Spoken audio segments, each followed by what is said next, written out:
The Horrible Gamers podcast may contain content not suitable for all ages. Listener discretion is advised.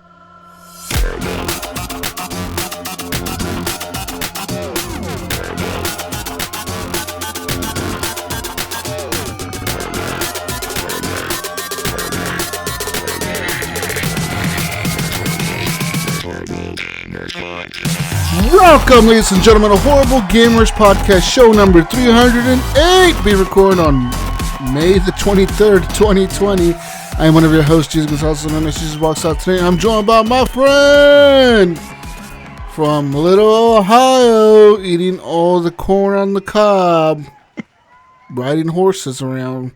Steve, the Mayo is back. Welcome, Mayo. Welcome. Hey, what's up, Jesus? I kind of like this being the second guy thing. We're just gonna leave Gunny off the show.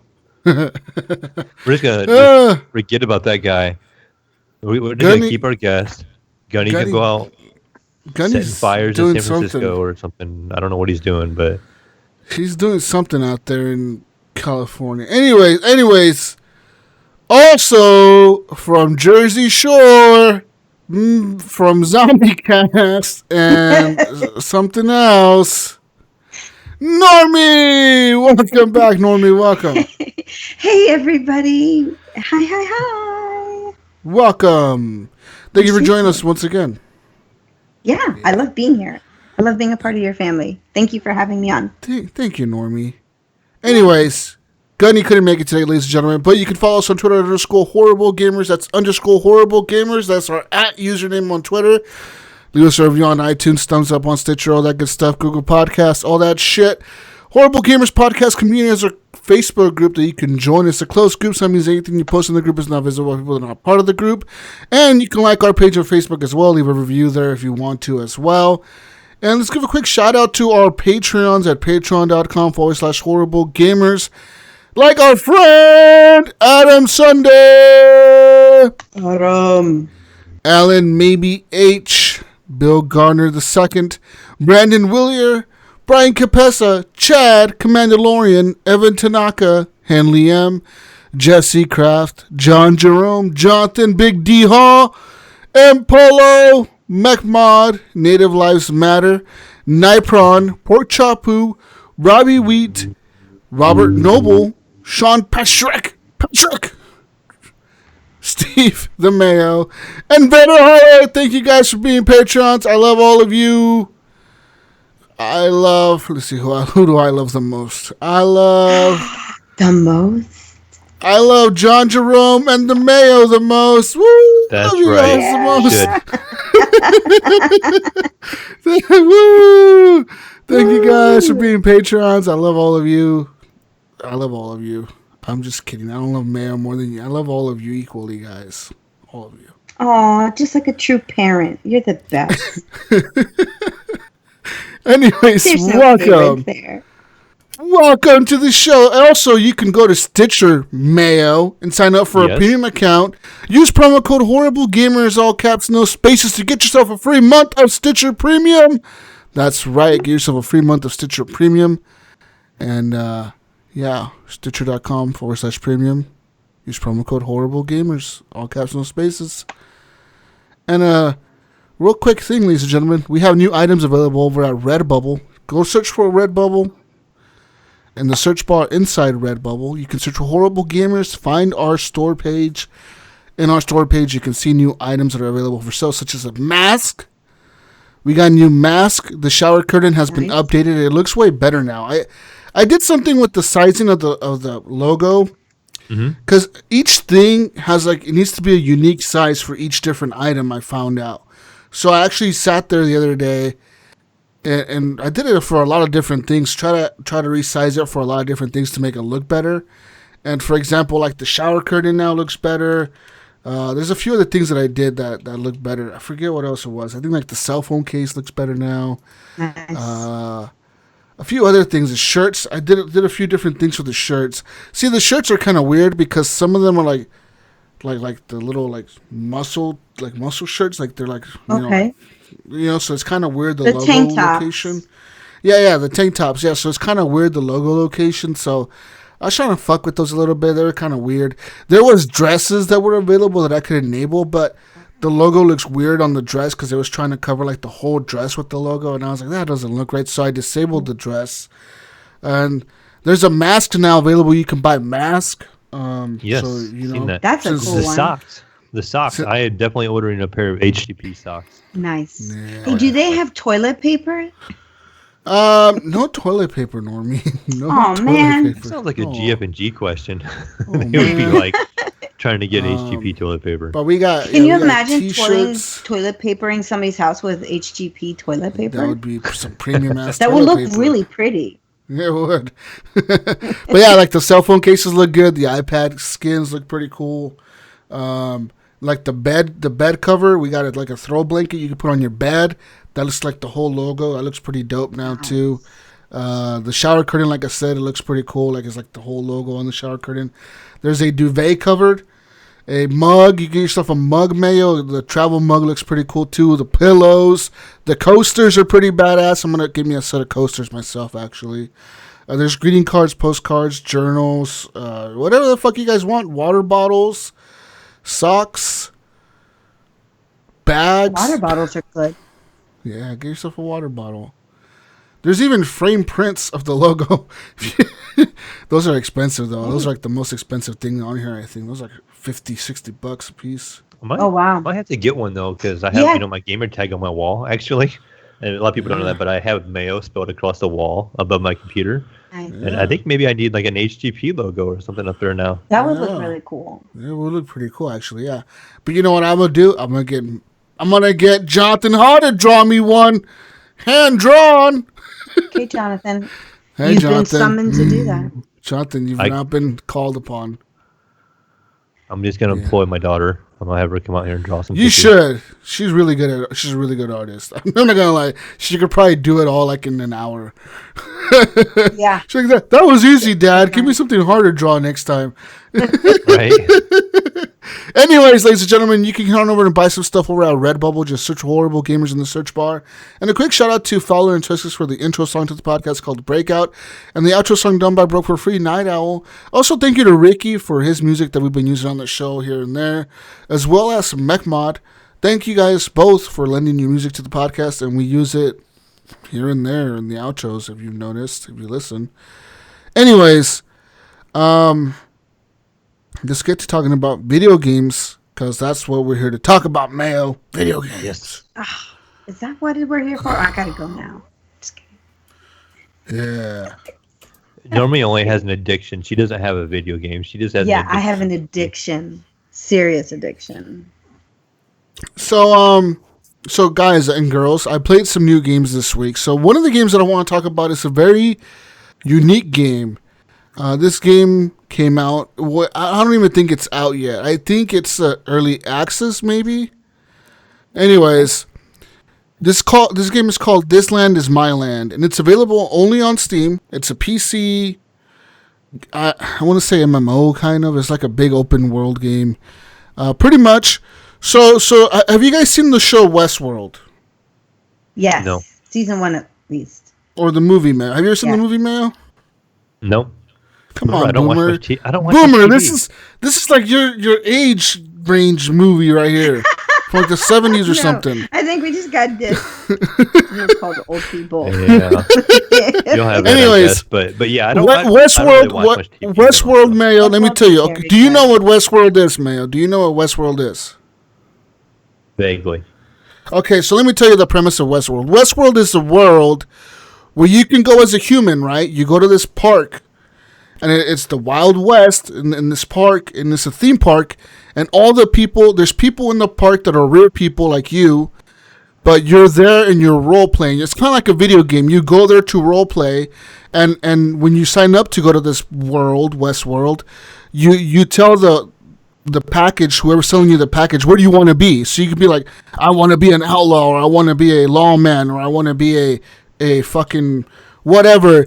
And pretty much they tell you, like, you can go into this world and do whatever you want to like the people in the world, because they're robots and they're hosts. And and they act like humans. So they're programmed to act like they live in the Wild West. And you go there and you can be an outlaw, and you can be there for weeks or months at a time, and you could just be a fucking outlaw and be wanted by the fucking police or whatever, the law. And there's Native Americans in the world that you can run into, like these tribes of Native Americans in the world, and they'll attack you or whatever. And depending on the different zones of the park that you go, the more dangerous the park gets. So the host in the Westworld, originally the hosts are programmed to never be able to hurt you.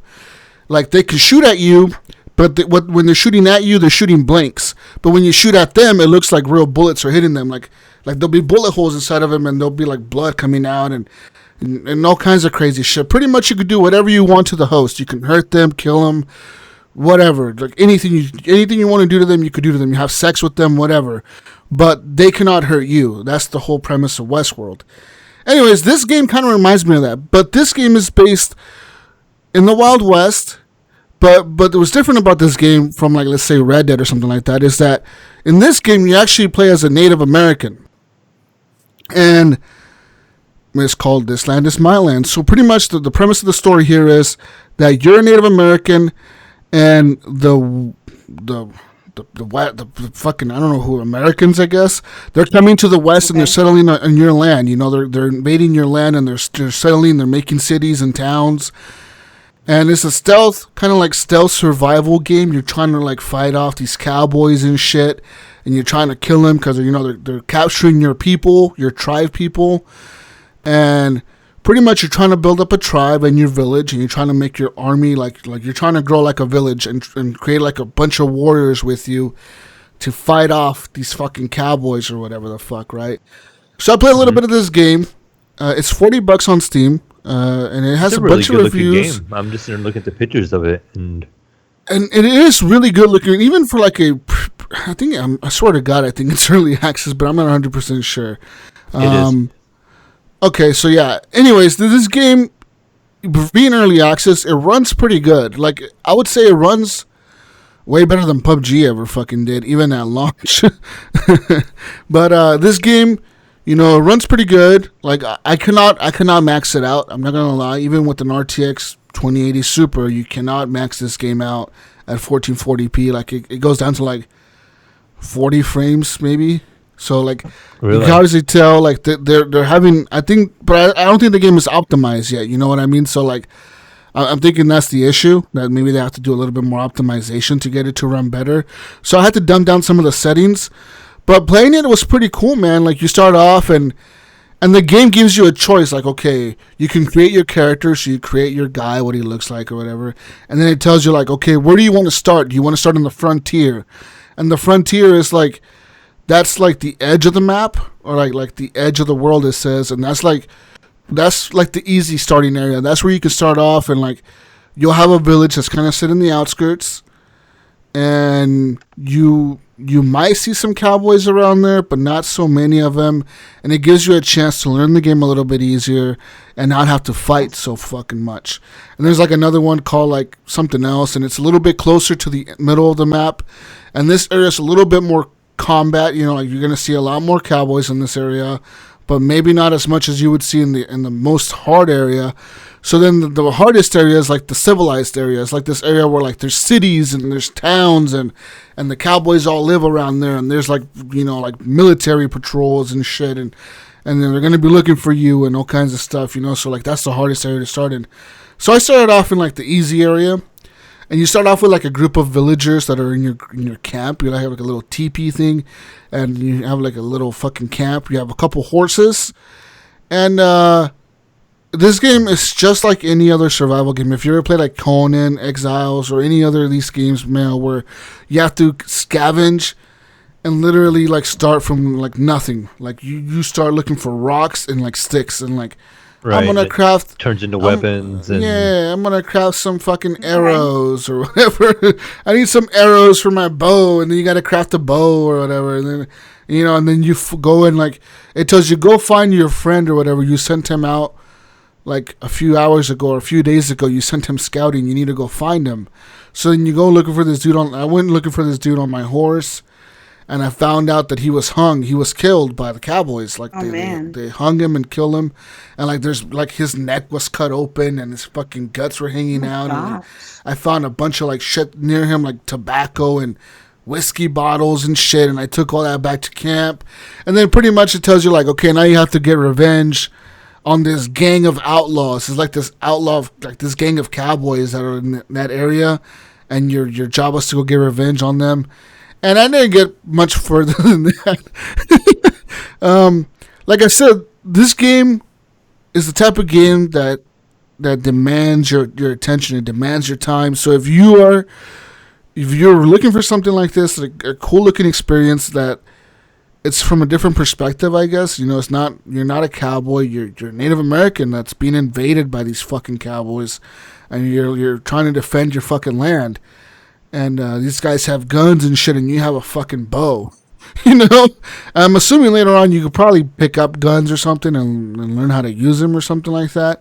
That's good. But yeah, I didn't get much further than that. I know Native Lives Matters actually owns this game.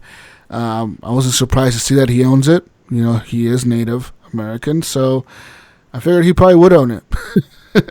Anyways, I'd like to hear his take on it too. If he's played a little deeper into it, and from what you're saying, that maybe eventually down the game you'll be able to obtain guns of that sort of weapon. I wonder if he would know that, if he's played any more into it. Yeah, for sure. Native, let us know, Native. I know you listen to the show. Anyway, so I played some of that. It's called This Land Is My Land, and that's available on Steam. And most people... It reminds me a lot of Red Dead, like graphically and stuff. Oh, yeah. No, that totally reminded me of Red Dead, yeah. Atmosphere of it. But, it's like the anti-Red Dead, because you're the Indian and you're fighting the settlers and stuff like that. But yeah, and I think, Red Dead, for us, Jesus, I think I get around 80 or 90 frames. So, it's probably just an optimization thing, because I would say it doesn't look as good as Red Dead. It looks really good. It looks good, yeah. Red Dead is really polished, Yeah. And this probably isn't as polished, and if it doesn't run as well, that, I'm sure they can probably optimize it better. But I'm not sure how big this studio is or how many resources they have, but it does look pretty impressive. It looked way better than I thought it was when you first mentioned it. Like I almost pictured it as like an indie title because it's something I actually haven't even heard of. And it's a really good looking game. You may have mentioned this before, but is it PC exclusive right now? Yeah, at this moment, yeah. So okay. I don't know if they have any plans to come to consoles. Maybe they will with the next gen coming out here soon, but I don't know for sure. Anyways, moving on. Speaking of Red Dead Redemption 2, I played a lot of that this week, Mayo. So there's this thing with Red Dead, right? I get on the game, and I fucking kid you not. Every single time I play this fucking game, I am amazed of something new happening, or something that I saw, or something, something happens, Mayo, that I'm like, wow, like, how do they fucking think of this? How do who got paid at Rockstar to do this thing? Like who designed this part of the game? Like, this is fucking incredible every fucking time, man. It's like fucking, I don't know, like fucking, it's just a great experience every fucking time. I love it, dude. Anyways, I played Red Dead 2 on the Xbox One X, and I beat it on the Xbox One X. Mm-hmm. The game was amazing on there, but on the PC, man, you cannot compare. It's just, there's so much more detail on the PC. There's just, it runs better, it looks better. There's things on the PC that you will notice that you will never see on the Xbox. Jesus, maybe what I could do, since I have an Xbox One X and it's now on Game Pass, I could get the game installed and try to take a screenshot from a certain spot and then get to the same spot on the PC and use the Xbox app to do another screenshot and post them side by side and see if we can see the difference. You're going to see a lot of difference, I think. Yeah, I think we would too, but you don't realize what you're missing until you see what's missing. Until you see it. Yeah, everybody's probably listening to this like, oh, Jesus, it looks good enough on the Xbox. Like, no, man. Like, right. This thing is incredible on the PC. Anyways, I was playing this the other day, man, and like the campaign, dude, I actually went to the train station in Valentine to pay off a bounty because I had like a $45 bounty on my head. So I'm just riding my horse down there all right, girl. Minding your own business, right? Doing all good, going in, walked into talked to the fucking clerk guy, the mail clerk guy, or the train station guy, whatever the fuck his name is. And I'm here to pay a bounty, and I paid it. And then I was walking out, and some dude kind of was standing there, and he looked at me. He said something funny, like, "You smell funny," or something. So, of course, I targeted him, and I pressed, like, I think it's called, like, whatever, like, talk shit to them, or whatever button it was, talk shit.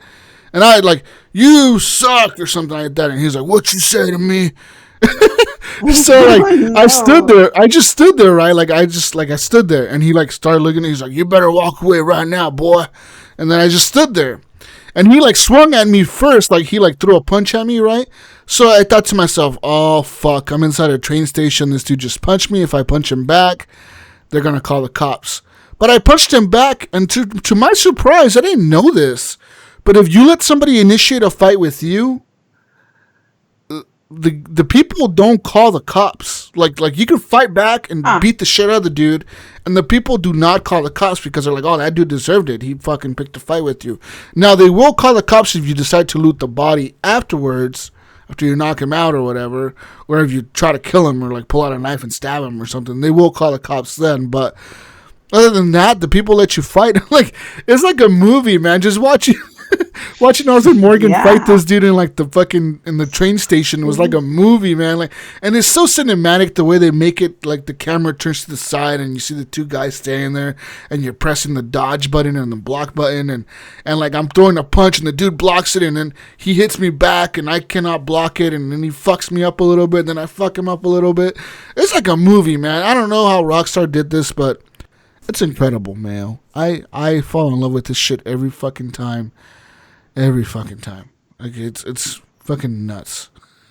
This sounds like a game just for you. It's your VR. It's your non-VR VR game, Jesus. You know, we go into VR and it's like, this is amazing. Then you kind of drop it. Yeah. And then you pick it up randomly at one point in time, and then you're like, this is amazing. Why did I ever stop? You know? No, yeah, totally, dude. Like that's what it is for me. Like every time I play it, I'm like, oh fuck, why did I even stop playing this thing? It's incredible. And then I walk around camp and I talk shit to like all the people in the camp. I'm like, just fuck it's called antagonizing. I'm antagonizing everybody. Like, you fucking go take a shower, you piece of shit. And they're like, whatever, Arthur. Why are you such a dick? And I'm like, whatever. Arthur? Yeah. Arthur Morgan is the main character of the game. Soft, sweet little name, and here you are, okay. Just talking shit to people. Anyways, I've been playing some of the online missions and that. So pretty much what I do online, I pretty much just bounty hunt. I go in there and I go to the bounty boards, and I click on a bounty and I go collect the bounty. I'll either arrest somebody alive or shoot them and kill him. And I had this one guy the other day. He was alive. He was on the back of my horse. And I accidentally crashed my horse into this other dude on a horse in the game, like on the online. And the fucking asshole started shooting at me. But he was like an NPC, right? So like I'm in the middle of Saint Denis, right? And I'm trying to fucking go to the police station to drop this dude off that I just arrested or whatever. And this asshole shooting at me in the middle of the park. Just fucking shooting at me. And he, of course, misses all his shots, but guess what he does? He kills my bounty. He fucking shoots the dude in the head. The dude that's on my horse gets shot in the fucking head and is like, boom, your bounty is dead now. Now he's worth less money or whatever. I'm like, fuck, you piece of shit. So I grabbed that dude, I tied him up. I threw him into the lake, tied up, and I was like, yeah, motherfucker. Fuck you. Oh, man. Go swim with the fishes. That reminds me of, I can't remember who was saying it, if it was Jonathan D. Hall, when they were talking about it earlier this week, when they were talking about their adventures online and how they were just they were killing the NPCs and making a pile.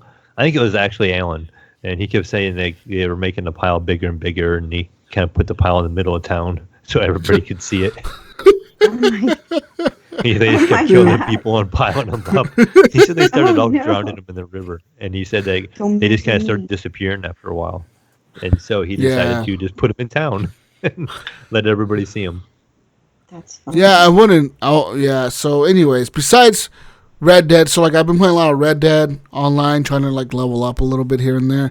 And what's really cool is now when a Red Dead Online originally came out, you could see everyone on the map. Like you can like just pause the game, open the map, and see everyone in the map where they were in the world. So like if you wanted to go grieve somebody, you could just like put a marker on that fucking person and go all the way to them across the map, you know, like the game would take you directly to them, like it would direct you how to get to them.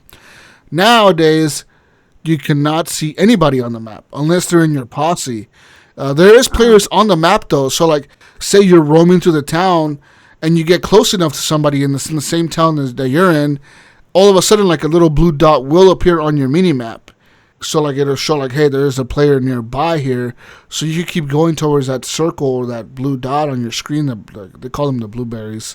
You go to them, and then you'll run into a player. Anyways, I ran into like with this one dude in the middle of town. He was just fucking killing. He was like a bad motherfucker. I'm just over there doing bounties, right? I'm like, I pull up to this town, I go get my bounty, and I'm walking through town on my horse, you know, just all slow walking through town. And there's this dude just fucking shooting these guys in front of a bar, just pew, pew, pew, fucking just shooting everybody. And he like looks at me and he waves at me, and I fucking nod my head, and I'm like, all right, peace out, dude. Keep doing your thing, man.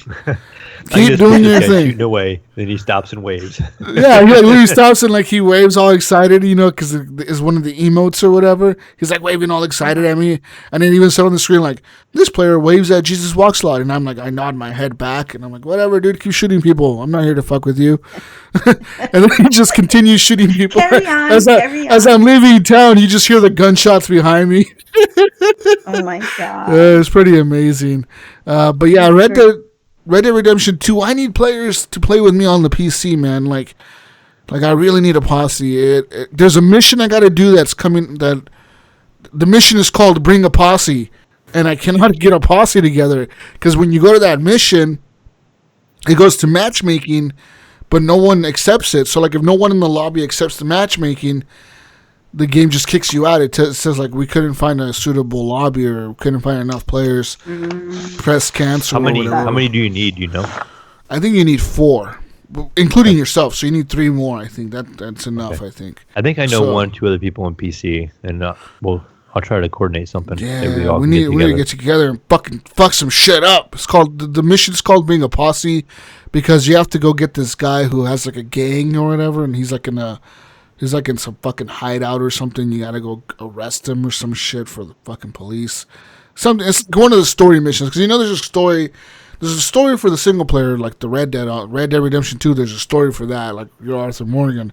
But for the online, if you guys didn't know, there's actually a story to the online. You know, like why you were let out of prison, why this lady wants you to go find out who killed her husband or something like that. So that's the story of the online. Some lady got you out of prison. You were on a death sentence. You were going to go get hung. But she freed you. And she's like, hey, I need you to find out who killed my husband or whatever. And she's some rich lady or some shit. So that's the point of the story of the online. But yeah, enough of Red Dead Redemption 2. I've been playing some more FTL, Mayo. FTL is that fucking faster than light, fucking pretty cool game. I actually got to the end, Mayo. Oh, the end is so hard. I made it to the end. Oh, it was ridiculous. It was ridiculous. My ship was like at a quarter health. I made it maybe past like the first 2 things, and then it's like you get caught up. You get caught by one of the other spaceships, and I just let them kill me. I was like, you know what? Like, I stand no chance against you. Like nothing. Like not even close to standing a chance against you. Just kill me, and they did. Just take me now.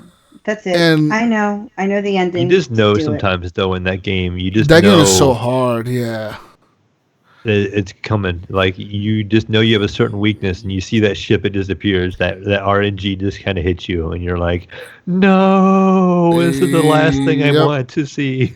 Yeah. Or like I hate when people board your ship. Like I wish you did not have that. Like fucking A, I hate that. Like why can I fucking have people? I don't want nobody boarding my ship, damn it.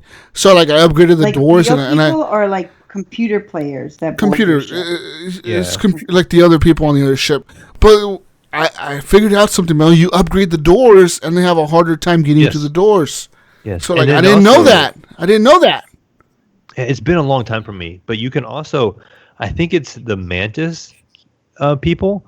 They are better fighters than the regular other people. So there's a certain species that is a better fighter. So if you have one of those people on your ship, that kind of helps too in combat. Yeah. And guess who's the ones that keep boarding my ship? Those assholes. Yeah. Those motherfuckers board my ship and they kill all my guys. They kill my pilot. They start fires or whatever, and then you're and they say no. No. The thing is, they'll go to the oxygen fucking room, blow up the oxygen room. So like now you have no oxygen. You're trying to repair it, and they're fucking blowing up the other side of your ship while you're trying to repair that, and you're like, oh fuck.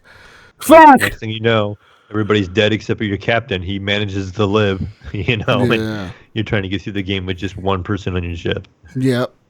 So that's fucking ridiculous. Anyways, played some more of that, available on Game Pass, people, for the PC. I don't know if it's on the Xbox, probably, but who knows. Another game that I played this week, it's a new game, just came out of early access, I believe, or maybe it just came out. It's called Death and Taxes. This is a new game. I don't know. I've seen this on Steam. Who the fuck is a developer? Death and Taxes game. Who the fuck is a developer? Developer is called Placeholder Gameworks. It came out on February 2020, I guess. There you go. That's easy to remember. I guess that's when it came out. Maybe it came out... Anyways, whatever.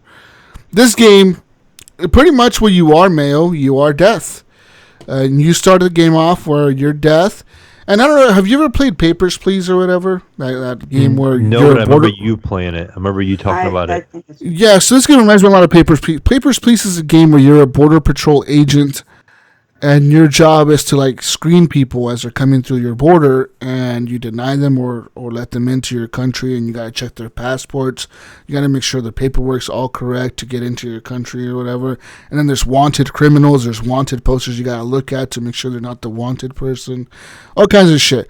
This is pretty much like that, but except you're Death, and you're choosing who dies and who lives. So you're Death, you have a desk, you have a little pen, you have a little paper, like the list comes out of people, like they'll send you like 8 people or 5 people or whatever, and you pick up the file and it'll say like Normii, age 25, and then it'll be like occupation, and it'll say like for the occupation it'll be like, oh, she's a scientist or she's a teacher or she's whatever the fuck is. It'll be like some kind of something that whatever they do for a living, right?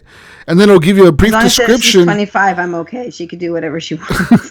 There's a description underneath the person that'll get like a short little paragraph, 3 or 4, maybe 5 sentences, where it says, like, this person is into science and they're researching this new technology to be able to bring people back to life or whatever the fuck, or something, right? Like they'll be, this guy's an astronaut, he's working for some space agency and they're trying to find life on this other planet or whatever. And then you have your paper, which is like your boss, his name, he is Fate. Like your boss is Fate and you're Death. So Fate will send you a letter every day and he'll be like, hey, good job yesterday, but today your quota is to kill 3 people and don't kill any scientists. That's like your secondary objective. Do not kill any people that are into science. But your quota is to kill 3 people. So now your job is to go to the list of people that you have there and you choose live or die on the people. And choosing who lives and who dies, you can choose to ignore Fate. Like if Fate says kill 3 people, but don't kill any scientists, and you only kill 2 people, and you killed the 2 scientists on the list, that you could do that. You can choose whatever the fuck you want to do. And at the end of the day... You get penalized for that? Well, at the end of the day, you go and you talk to Fate. So, like, it'll zoom out, and, like, it's like a tower, like a death tower that you can go up and down with your mouse. And you go to the top floor, and you go into Fate's office every day after work. So, like, after you're done, and you send them back all the list of whatever choices you made, you go back up to the top floor, and you click on the thing, and he's voice acted as this dude who does like a pretty cool British voice. Of course, Fate would be British. He talks to you and he's like, hey, good job today, or hey, why didn't you listen to the quota today? Like you were supposed to kill 3 people, you killed 2, but you killed the wrong people. You should have killed the other people. Anyways, there'll be consequences for that. And what he's saying is there'll be consequences in the world, like where the people are living on Earth.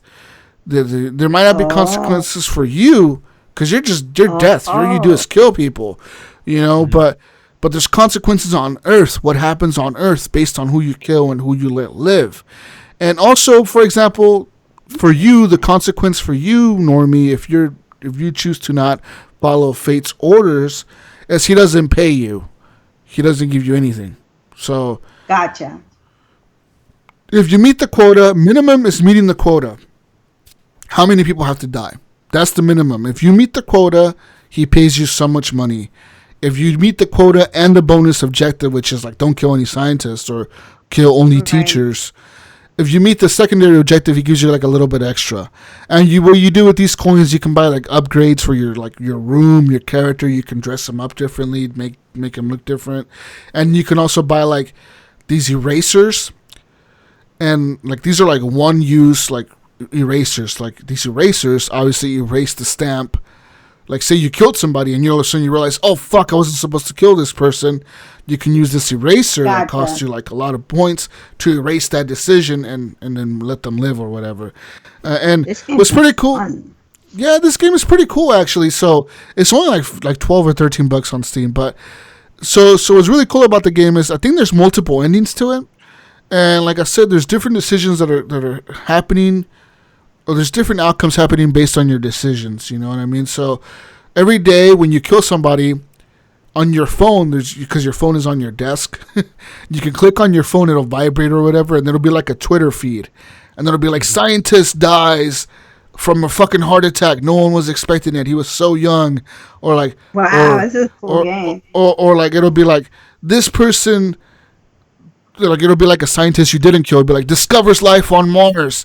Now people are questioning, is God even real or something like that, or like it'll be like different things, right? Where like people are like based on who the hell you killed, people are like starting to like you're seeing different things happen. Like this scientist came with the new breakthrough of this new cure for cancer or something like that, or this guy is now starting World War III because. What, you didn't kill him because it's a politician. You didn't kill this politician or whatever. Now he's starting a fucking war against another country or whatever.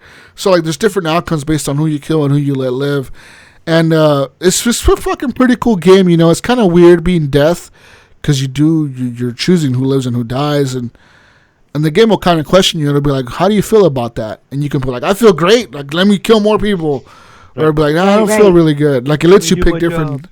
Yeah, it lets you pick dialogue choices, and also Fate told me the other day because he gives you like a trial week, like your first week is like a trial, and then he says like at first I didn't kill anybody, and he's like, well, you got to kill somebody, you're death, somebody has to die, you're death, and it's like okay, so the next day I actually listened to him, and I killed the people he told me to kill. And he's like, all right, good job. You actually listened today. Like, good job. Like, I'm fucking proud of you. You actually listened to me. And then by the third day, I was just doing whatever he was telling me to do. And he's like, look, good fucking job. You're doing exactly what I'm telling you to do. If you do good enough, I will promote you to middle management, which I don't know what that even means. Maybe he promotes you in the game or something. But I'm trying to get that.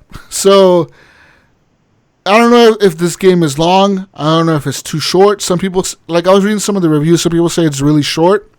But it is multiple endings, so I'm assuming you go through and make different decisions and see what outcome comes out at the end. But it is pretty cool. It's called Death and Taxes. So this would be one game that I would be interested. I'm not a PC player, but this is the kind of game that I really, really like. Idea. You'd be surprised what it takes to run. I don't even think it takes much to run this, right? Like I don't. It would be a pretty easy game to run, I would assume. So, according Jesus to How Long to Beat, it's a website you can go to. I can't tell you the games. It says there's only 4 people that turned it in. but it took them an average of 3 hours to. Oh, that's not bad. And then it says the main game with the extras is the average is 7 hours. All right. Well, I mean, the game costs like $12, dude. You know what I mean? Yeah. So for 3 hours, it's worth. I spent, fucking more money on games that are stupider, that I only play for 5 minutes.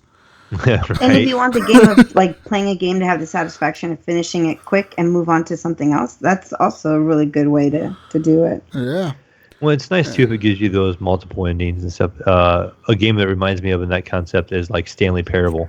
My son actually loves playing that game. That's a really short playthrough. It doesn't take long to beat it at all. But there's so many endings that you can have, and so many variances of things you can change. Just little changes that you make in the game affect the whole entire outcome from that point on. I love you can games get a like that. completely It's different story. Like the Choose Your Own Adventure books. Yeah. I think they have one achievement in that game, if I remember right. I remember reading this a while back. It's like the hardest achievement to get, and you have to go 5 years without playing the game.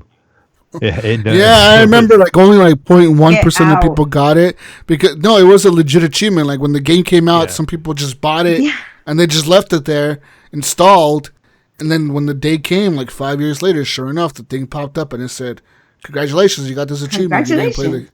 You didn't play That's for 5 crazy. years. I mean, your computer's like a dinosaur at that point. You're just hanging on to your its library, so you can change computers even, and just log back into Steam, and all your games are there, so you can go through multiple computers even, and still not ever play it. That thing. So so this game actually has a demo on his website at placeholdergameworks.itch.io or whatever. There's a demo there, and like I said, Normie, I don't think it really takes much to run this.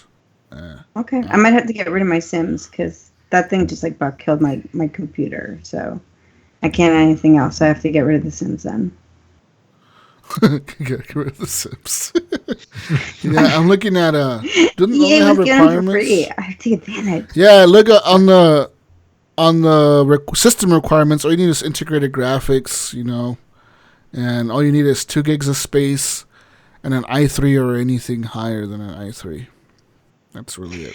That to me sounded like blah, blah, blah, blah, blah, blah, blah, blah. I know nothing about computers. It's 2 gigabytes funny, of RAM. You say that, Normie, and Jesus and I, we say it, and it sounds so normal to us now. At least it is for me. It probably does for Jesus now. But it's funny because I had the same conversation with the guy at work a couple of days ago. He wanted the game Golf with Friends.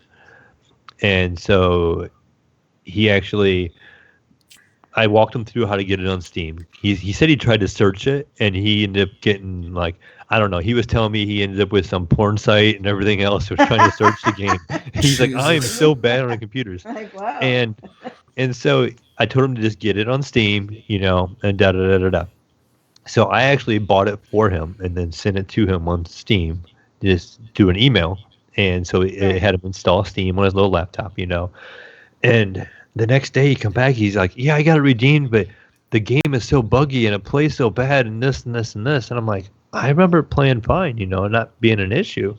And he took a video of it and he was showing me some of the stuff. And he's like, it's doing this and this and this. I'm like, that's got to be something wrong with your computer. He's like, other games are fine. Everything else is fine. It's only this game.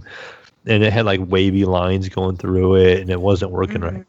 And so Jesus, he's like, I've been doing research and stuff, and he goes, it says I need like 64-bit graphics card, and I'm like, what? And he's like, I looked everywhere and I can't find where I get how to change my graphics card to 64-bit, and I'm thinking, oh, and then he was like, just kind of explaining it, and he's like, I just don't know what I'm doing. I'm like, yeah, just bring it into work. I'll help you out. Yeah. But in my mind, Jesus, what popped in my mind? This is why we have console players. Yeah. Well, some people just don't get that PC logo, and they just don't understand it, and it is difficult sometimes. And I'm very anti-PC. You get used to it, though. You do. Once you stay in there for a little bit, you're fucking used to it. It's like second nature after a bit. And that's why I was saying with you. For you, it's second nature now to say i5 and i7 and the amount of RAM and I know what the fuck I'm talking hard drive about. speeds and. You used to think I was all crazy and I was all super PC and I knew all this stuff. And I just learned it all over time. I just shared my knowledge with you guys. But it's common knowledge once you get in that environment. For sure. Moving on, though, speaking of common knowledge, something that's not very common is history. And I played an actual. It was. Did I actually play this, or more? Did I watch this? I watched this. This is a experience for the VR users out there on the PC world. So I don't know if you ever guys listen to podcasts. I'm a big history nerd, and one of my favorite podcasters out there. Literally, like I fucking love this dude's podcast. He's able to build a world with his words, the way he does them. And so this is Dan Carlin, and he does history podcast. If you ever search on a podcast player, search Hardcore History, and by Dan Carlin's Hardcore History or whatever, and he'll usually release like 2 or 3 podcasts, and that's it. That's all you'll see on the feed. And when the first time I ever listened to him, the podcast that he did, the series he did that time was World War I. So podcast 1 was like 4 hours long. Podcast 2 was like 3 hours long. Podcast 3 was like 5 hours long. And this is 3 hours of him going through history, and he talks about World War I from the beginning, like what happened, what created the war, what was it? Yeah, what were the tensions at the time between the different countries? What were the allies like? But he's able to like talk about the war in a sense where he's talking about like how the French were using fucking horses, and here come the Germans with fucking tanks and artillery shells, and you're like, how the fuck do you fight an army that has artillery shells when you are on fucking horseback with rifles? You know what I mean? Right. He's like, you imagine the fucking trauma that these people went through when they're being gassed alive, in their trenches, and you got these fuckers with fucking tanks and fucking exploding mortar shells and shit, and you're fighting with a fucking horse. You know what I mean? So like he's able to build these visions in your head that you're like, holy shit, that was intense. But I love the dude's podcast, and he recently got together with the development team that was able to create a 15-minute like experience where this thing only costs $5 on Steam, but I think it's even on the Oculus store, where it's called War Remains, and it's pretty much World War I. And you're in the VR headset, you're in the VR, and it's him talking. It's him going 15 minutes, him talking about World War I, and he's trying to tell you, like can you imagine the time when people are seeing weapons of war that you have never seen in your life, and these people are experiencing it for the first time in person. They're actually experiencing this shit. So like it takes you through, and it's like it starts off with like you flying in one of those blimps. But you're like in a basket in the fucking sky, and you can like look over, and it shows like fucking shells being shot up towards the sky, and like the fucking blimp next to you goes down, and then it shows you like in a trench, and it shows these soldiers, right? And there's an officer there, and he blows the whistle, and these guys just stand up and walk out of the trench and try to run down the fucking thing. But as soon as they step out of the trench, you could see the machine gun fire just fucking tear them apart. Yeah. And they just die right there. And then the next dudes line up. And it's like, all right, man, let's do this. And it's like, why the fuck would anybody do that? Like, why would you just go, after you saw the dudes just get fucking mowed down in front of you, just line up and be like, okay, I'm next. Let's go, guys. Like that's how crazy shit was back then, where motherfuckers just were like, okay, I'm next. Let's do this. Maybe I'll survive. I don't fucking know. But it's a pretty intense experience.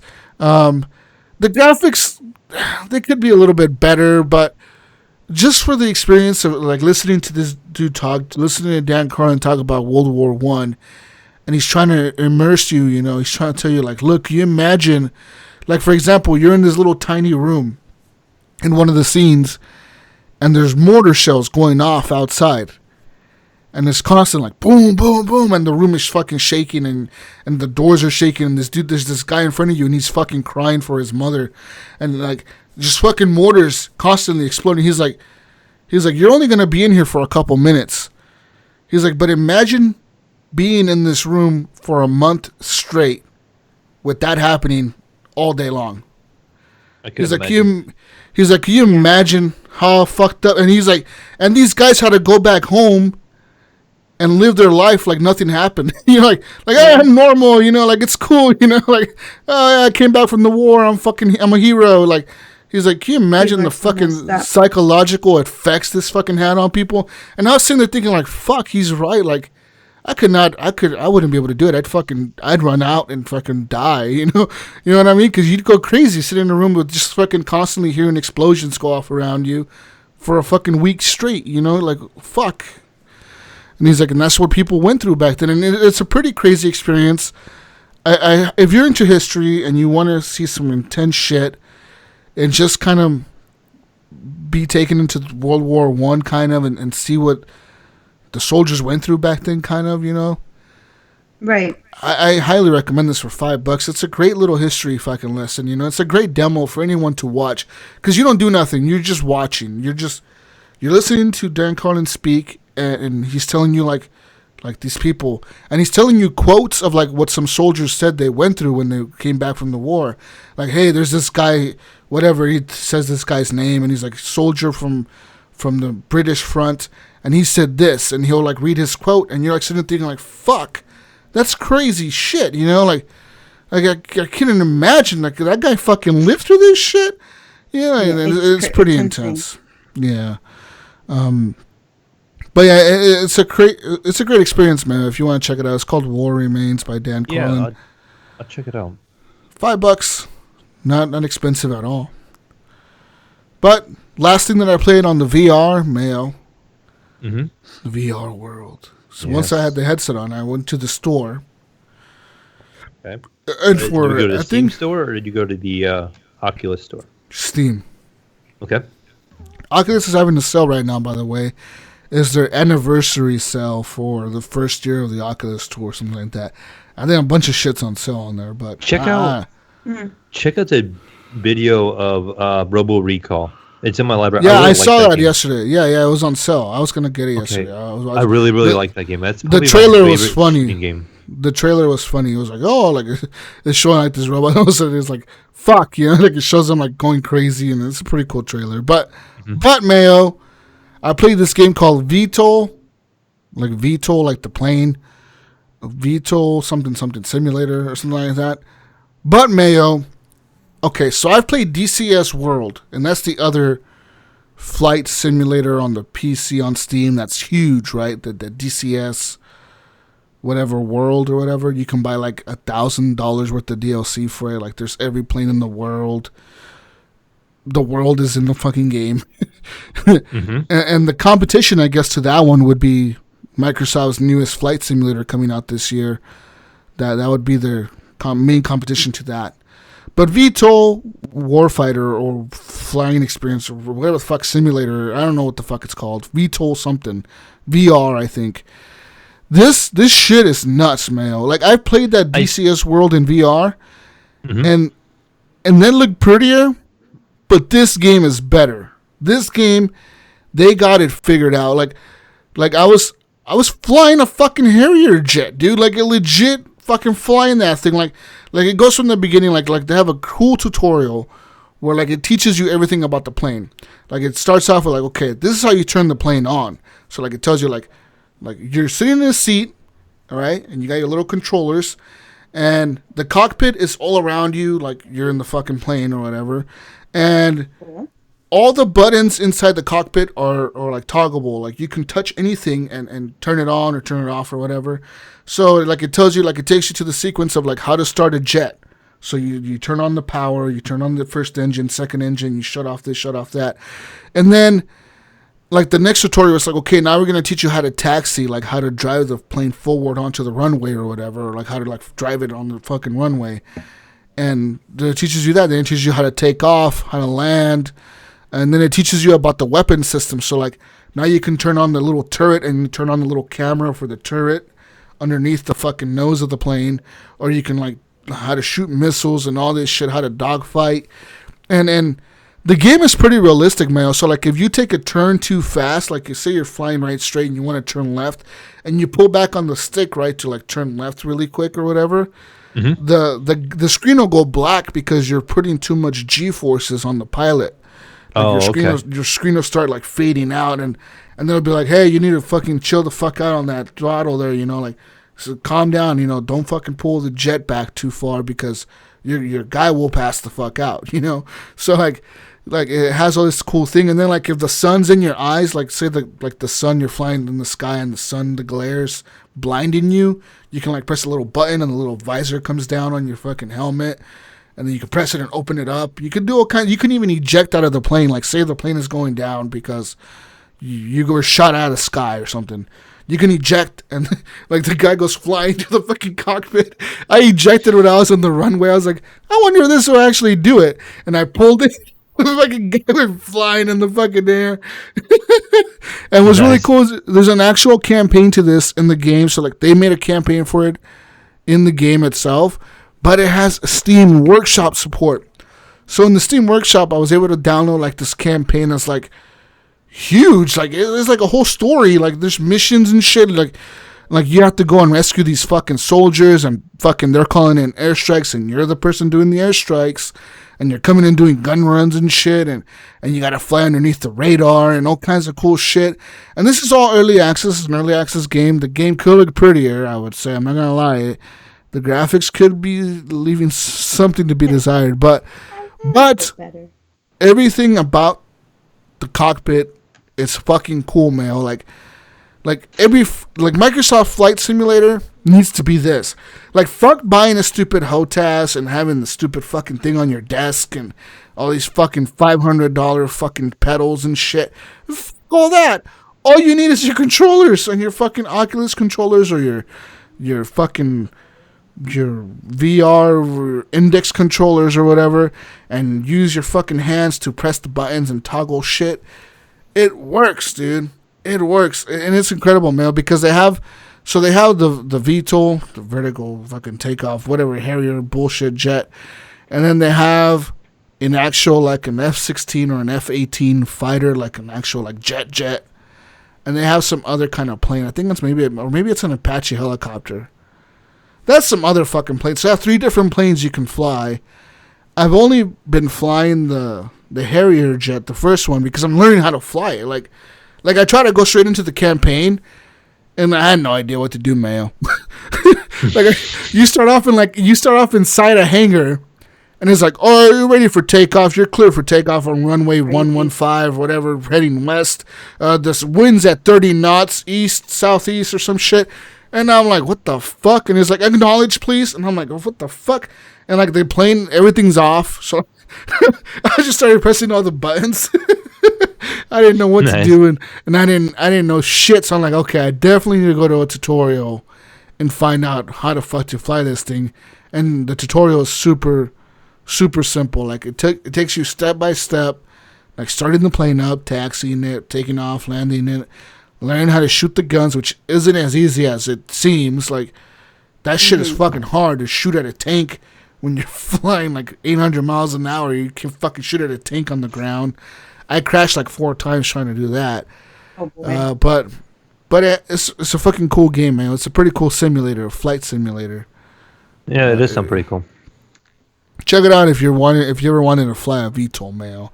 Maybe I'll go fly a VTOL for the Navy now. Yeah.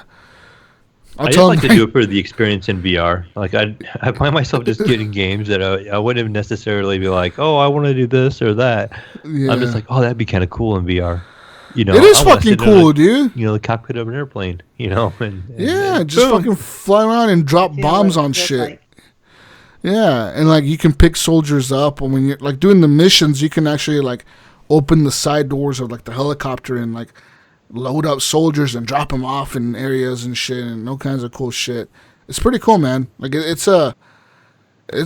deeper than I thought it would be, and I think it's like $40 on Steam. It is early access, so it might go up when it actually releases full release. When I don't know when the hell that's gonna be, but yeah. Anyways, that's all I played this week. Only took me 3 hours to go through everything I played. Oh wait, Mayo, no. Let me tell you about something else I played. Holy shit, I almost forgot. Epic Store is having a great sale this week. $10 coupon. You can reuse the coupon as many times as you want. So, I went and bought a new game that just came out. Maneater. Maneater, Normie. Okay, Normie. Have you ever wanted to be a song? Whoa, here she comes. Normie? Have you ever wanted to be a shark? Have you ever wanted to be a shark, Normie? Yeah, always want to be a shark. You know, like I always wanted to be a shark. You know, like I thought to myself, if I was in the ocean, I'd want to be a shark. Well, you know, who wants to be a squid? No one wants to be a squid. Everyone wants to be a shark, Mayo. That's right. And this game lets you be a shark. It lets you be a shark. So you start off as a big shark with the spear on its side, and like it teaches you the tutorials, like you going through and killing shit and killing people, and you eat people. And then these like dudes come on these boats. These dudes come on these boats and they like start hunting you down or whatever, and they try to kill you. And then so like the main bad guy is this dude who's like on this like reality TV show. I don't know if you ever seen like Deadliest Catch or anything like that's on Discovery Channel, Mayo. I love that so like show. what's really funny is this game when it introduces you to the bad guy, it like has like this intro like a Discovery TV channel show or something. Like it has the rock music and it, like the cuts, you know, like where it shows the boat and it shows the guy and it shows his crew and it shows them like going to the ocean in the storm and shit. And like it's all cool looking and intense, but you're just a baby shark when you start the game off. And as a baby shark, you eat fish and you attack other crocodiles and stuff, and then you become a bigger shark. And then you get into the ocean and eat people. You eat things in this game, Mayo. You're a shark eating man. That sounds kind of like the title. Man eater. I like that. That's kind of a neat little take on the game. You know what I mean? Because the enemy is the protagonist as opposed to the antagonist. So it's kind of neat. Yeah, you eat things and then you can like jump out of the water and get things on land. So like, say somebody's on a boat, you can like jump out of the water, rip the person out of the boat, and like drag them into the ocean and eat them. Yeah, fun times. Anyways, I'll talk more about Maneater next week because I need to play more of it. Anyways, I'm done. I'm done, guys. I'm done. Sorry, I'm done. Go ahead, Mayo. He's done. Go ahead, Mayo. So. For me, I don't have a whole lot to talk about this week, Jesus. We recorded a couple of days ago, and we did that HGP GFNG mix show, and so the last couple of days have been kind of busy around here, so I haven't had a whole lot to talk about since. But since you are on the show, and I kind of when I bought the game, I messaged you initially about Bright Memory. Still, my take on the game so far, Jesus, is it's a really interesting game. It's made by just that one person, his own little, as himself as the developer and everything. I think some studio picked him up or something is, publishing it or something like that. But this game is going to be called Bright Memory Infinite when it comes out to the Xbox, and it's going to be on the Xbox. And I guess it only takes about an hour to play through the whole $10 version of the game, Jesus. So it's not a real big game. So like what we get when we buy it right now is only like an hour long total. But it does tell you when you pick up the game, Jesus, that you will get full access to the whole game when it comes out if you are an early adapter. So since you had gotten it, I have it. We'll have full access to this game early on. So really, full access to it? I mean, I paid $10 for this fucking thing. Yeah, so I don't know, like how they're gonna make much money. How's he gonna make any money if I gave him $10? He's gonna give me the whole game. How's he gonna make any money? Maybe because it's just on Steam. But the funny thing is it's picking up traction now because I've heard about it a lot the last couple of days now. So this Xbox event that showed it off, it was early on in the Xbox event. I think it gave it some publicity, and so people are looking into it now, and now they're all like picking it up on Steam, and it's on sale right now on Steam right now for $7.99. Wow! Oh wow! So I could even return it and get it for cheaper. There you go. Oh, you got to take even more money from the Oh, That's shit. funny. That poor one guy. For one guy. Sorry, guy. You're going to get $7 instead of 10 now. Damn. It's a really cool game, Jesus. It's it's got it's that first person shooter, but it has that melee element to it, and it's very stylized, and it gives you a grade how well you're doing and how well you mix things up, and it'll show it on the right side of your screen, kind of like Devil May Cry. But again, my only complaint about this game is the controls sometimes feel a little off. Sometimes, like when you're in the menus, like if you're mousing over the menu with your mouse, you have to be like in an exact spot to click for that to interact with that button. But the game is very polished. It's very bizarre, like how little things are off about the game, but it's really polished. Like, I can't believe one guy made this game. It has RTX support. Whoa. Whoa. You've seen RTX support. That's fancy. Yeah. And one thing I would note on is I did not mention this in the show earlier this week. For some reason, Jesus, since I own this on Steam, when I launched a game, there's two modes you can launch. You can launch the DirectX 11 mode, I think. Then you can launch the DirectX 12, and I think there's the RTX mode. The RTX mode literally just gives you like an RTX demo. It's like a quick little video, almost like a trailer. And okay, I'm like, this is nothing. But when you play it with the actual DirectX 12 mode, you can turn RTX on, which I did. Every time I close that game, it tries to open or close my Steam VR. I guess this is going to have some kind of VR support of some form, and it's messing with my Steam, so every time I don't have my Oculus Rift plugged in, it's telling me it's not working right because I can't find my Oculus and this and that. So I wondered why it was going nuts, and it did it a couple of times in a row. And then I heard somebody talking about it on a podcast the other day, and they said it will have some kind of VR support, but I don't know what it is. Like, I haven't seen anything on it yet. I haven't dug into it any more than that. But the podcast I was listening to also too was talking about the controls, how they didn't really care for some of the control schema with the mouse and keyboard, and they were hoping it would be like better with a controller. I myself actually tried a controller on it, and I'm so bad on a controller, I didn't do well, but it seemed to control better with the controller. So I think the control scheme and the way the layout is definitely more suited for like the Xbox controller, and it probably will feel more at home for somebody like you, Jesus, who is more comfortable with a first-person shooter with a controller stick, analog stick and all that. So, yeah.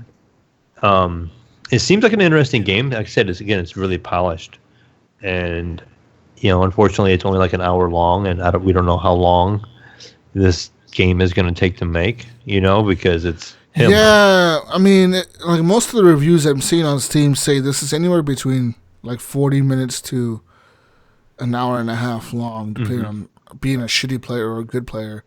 I mean, and most people are saying that this is not even like really a thing. It's like just like one level, like maybe a demo, like almost like something you take to a publisher and be like, guys, this is a demo of a game I'm trying to make. Let me show you this, and maybe you guys can fund me so I can make this fucking game. And I think that's what it kind of is, because as people are picking the game up, he is getting that money early to get funded for production of this game. But it is something they did show up on this Microsoft event, so it has to have some kind of backing. They're not just going to pick any old game that some guy's trying to make and show it off on their event. So somebody had to be impressed with it. That. Well, I mean, it says here that there's 1 million owners, 500,000 to 1 million owners on Steam of the game. The average play time is 1 hour, 18 minutes. And the peak was 1,867 players. And today's peak was 377. There's 134 players playing right now. So if 500,000 people bought the game at $10, that's a lot of fucking money this dude got. Yeah. Smart on his part. Jesus, do you think, say you're this guy, you're developing a game, and you get started like this, how much incentive would you have to finish this game after you got all that money? After I got like $4.5 million or $3.5 million. Say you got $3 million and you were like this far into the game. Would you be? All right, I would probably. I'm gonna hire some people to work for me now, and you guys finish the game. I'm gonna go on vacation for like a year. See you guys in a year. This is what I want. You guys finish it up, and then let me know. I'll pay 10 people. You can hire like 10 people, pay them each like $70,000, guarantee that the game will be done in a year, have them sign a contract for like a year to work for you. At $70,000, you still have a lot of money left over if you hire 10 people. Yeah. Right. You could have work from home. That's right. $70,000. It really depends. If it's your passion, if this is something you love, you might finish it. It really depends. But and save yourself paying 10 people $70,000 a piece. But that's only $700,000. You leave Normie. Tempting. Normie, you have $3 million. You pay $700,000 in salaries. You take off with your $2 million, and you're good. But see, I'm thinking. I think on a more different way. So when somebody says, "Oh my gosh, I'm going on this game show and I just won $1 million," I always think about, well, you just gave 50% of that $1 million to Uncle Sam, so you're coming back home with half of that. Yeah. So in reality, he only made $2 million, so then he'd only have $1 million in his pocket. That's still enough for a good vacation. Hey, I would be okay with $1 million, right? If I had $1 million, my whole world would change. Out and see Jesus. Yeah. No, maybe a couple of times you could fly out and see Jesus. So this is, you're right, Mayo. How incentivized is he now to really finish the game? It could be though that he is really motivated now. That he's like, holy fuck, I got all this funding. Like I can actually buy, like, you know what I mean, or invest more money into my game. Like I could, you got $2.5 million or whatever out of this. Say he can invest all that back into the game. That's $2.5 million into the game. That's way more than most indie people have. Crazy. You know what I mean? And if he's already been able to make what he did, and supposedly it looks so incredible. Imagine what he could do with all that money now that he has all this money available. Yeah, I mean it does. It looks like a AAA game, graphically and style.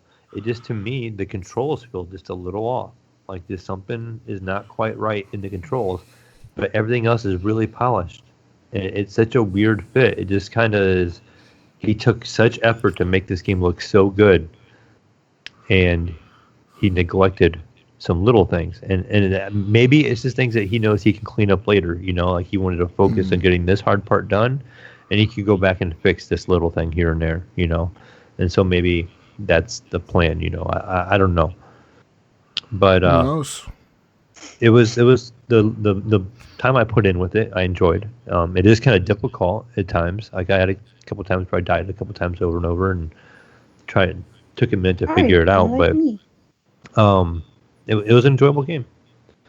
But one other game this week, Jesus, I've been playing. You talk about the Epic Store having their sale, and you and I were talking that night when I did this. I bought a couple games. And one of them was Far Cry 5. And that's pretty much the only one I have played so far in that group of games that I have bought. But I'm really enjoying Far Cry 5 so far. The amount of time I put into it, and I would say I maybe have like 3 hours into it maybe so far. It's one of those games that has the Corsair support, which it makes my mouse and keyboard, my mouse pad, my PC all change colors as soon as you launch the game. It goes red, white, and blue, and like if you're hiding in the bushes and stuff, my keyboard turns kind of like different colors of green and stuff that shows like I'm hiding and I'm in camouflage and stuff like that. So that's fun little trickery that they do, and that's just a neat aspect of it. But the game itself, I'm really enjoying. The randomness of things just kind of happen. I remember Ghost Nico has this game, and he really enjoys it. And he's like, dude, we can partner up, and I can come and help you do some levels. So he jumps in my game, and he's got better guns than me, and he's way more leveled than me, And we go in like this house, and there's some of these bad guys. They're there and they have these town people as prisoners, and you have to go free them. And we free them, and no more than we get done, I walk up to the front of the house, and there's a bull running down the street chasing this little ATV. And the ATV stops and has bad guys on because they've seen me. And the bull just horns it and flips it down this ravine, stomps on the guys, kills the guys. And this bull's just running around just randomly. Just craziness happens in that game. In the background, you just happen to stumble upon some weird event, kind of like something like you would see in Red Dead. You just kind of go along, minding your own business, and all of a sudden you look over and you see this animal attacking some NPC, and it's all going nuts on them, and you're just laughing, and I'm like, But I'm enjoying the game so far. It's I don't have the big fancy guns or anything like that yet, and Nico was showing me, he's like, check out this truck. So he goes to the gas station and he spawns his semi, and it has these two 50 cal guns on the front of it, and he's like, let's drive this. So he jumps in it, and he's mowing down people and doing stuff on the side. He's getting a kick out of it the whole time. He's like, I love doing this, and there's people broken down on the side of the road, and he's running them over and all that fun jazz. But just the random, almost like that Grand Theft Auto chaos, so you can just have all sorts of wild fun with it. But good times. But that's pretty much all I've been playing. So. Cool. I had some background noise in there real quick here. But yeah, that's pretty much all I've been playing the last couple of days. So what about you, Normie? Well, my life has been overtaken by a little kids game that apparently is not just related just to kids, but last time I was talking to you on the show, I had just gotten Animal Crossing not that long ago, maybe 3 weeks in. And I believe at the time, Jesus, when you started playing, I had already had 150 hours in the game.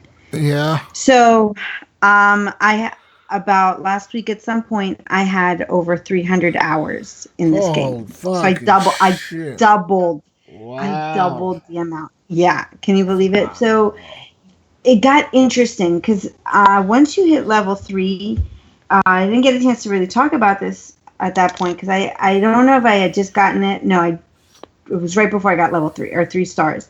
So once you get 3 stars, you get unlocked this thing called terraforming.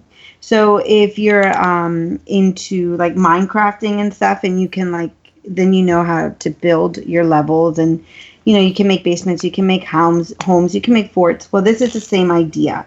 So now you can start building up your island. So you can give your island tiers and have different levels, or add more water or take away water. However you want to take this island and use it. And I've gone to visit a lot of other people's islands. I'm like, oh, that's a great idea. That's a great idea. And I always feel stupid about my island because after look at theirs, I'm like, But I realized after a week of feeling sorry for my island that it's all a matter of perspective, right? As long as you love it, it's all that matters. Yeah. So this particular Switch that I'm using, was using with my son's, and Nintendo has has decided to make, what do you call it? You can't transfer your game to a new system. So you can use the same game on a different Switch, but all the memory of that game that you started in the initial Switch stays in that Switch.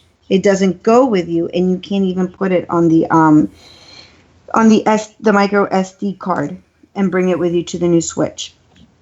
So pretty much you start over on a brand new island from scratch.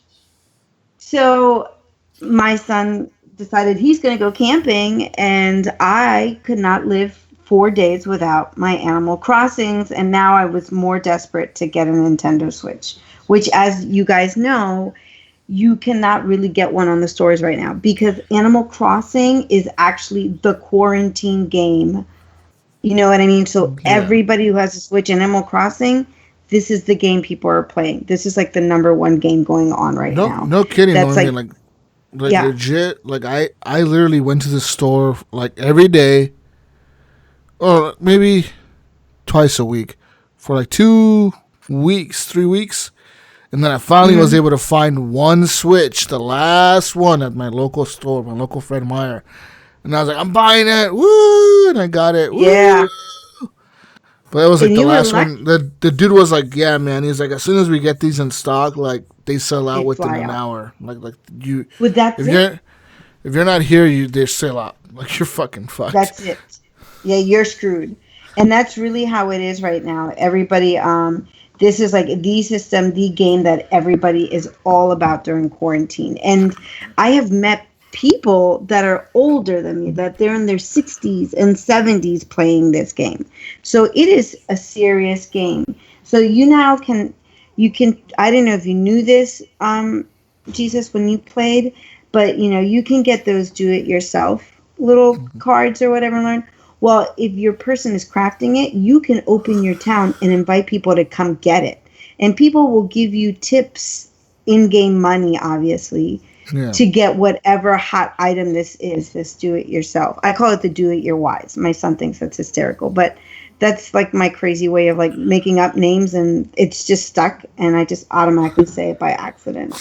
So anyway, so as I'm looking to buy a new Switch, because now I'm in desperate mode, on eBay, they're going $500. I didn't even want to spend $300 on an original one. And then I remembered my son's best friend, his little brother, got a Switch like 2 years ago for a birthday or Christmas. And, I would always ask him, how's he playing? Is he enjoying the game? He's like, well, he doesn't really have any games. He doesn't play it. So I knew for a year and a half, this system sat in this boy's room. Like, he did not play it. So on a whim, I talked to his mom and I said, would you be willing to sell it to me, and for how much? And she's like, he just wants you to have it. Okay. So like, I've known this little boy since he's 2.5. Okay. So we have like a special little bond. And I'm like, there's no way ever that I would just take it. Let me give you money. I'm like, let me give you $60. And I'm like, I might be a little lowballing it. And she's like, $60? That's insane. She's like, let me go home and see what it's, if it's working and stuff, because she would have felt bad. So she's like, you know what? It's in really good condition. All it needs is a charger. I'll sell it to you for $50. So damn. The whole Switch, not even a light. It is a Switch. $50. I'm so jealous. That's like nothing, Normie. You are so lucky. I'm like, I can't even tell you. I came over like a little kid, just bouncing, because I went over that night and I said, you have no idea how much you just made my day. And I baked them cookies and everything. Like, I was that excited to have gotten this console, right? And affordable, you know what I mean? Because it's not like I'm taking it to make a profit out of it. It's in sheer desperation. I need this game in my life. You know what? And I was... Yeah. That's awesome, Normie, that you were actually able to find one, and, that means... You got good karma, Normie. You did something good where karma was like, yo, we're going to cut you a fucking break. This shit's going to be $50. I couldn't believe it. I'm like, I've been kind of down and stuff. And this was just like my little Willy Wonka golden ticket, Like, I was so psyched. And they're laughing. Yeah, pretty much. I mean, this to me was the lottery. And it's what I needed. I don't know if you know this also in the game, Jesus and Mayo, that you can time travel in this game. Nintendo has set it up that you can time travel. So if you change the date and time on your system, you can go forward in the game or a couple days behind. I lost like $250,000 bells doing on that. Turn Up. You have to be careful. Like, you have to really be careful. Like, if you buy turnips, you can't do time travel or spoil. You can time travel forward, but not backwards. So, like, let's say, like, tomorrow, since I work till 1:30 in the afternoon, I can come home and I can time travel back to, like, earlier than noon so I can buy some bells or some turnips from that one Daisy May or whatever. And then once I set it back to go online and it goes back to the normal time, the turnips that I bought then will be okay. But if I travel back again, then they go back. Dunsky.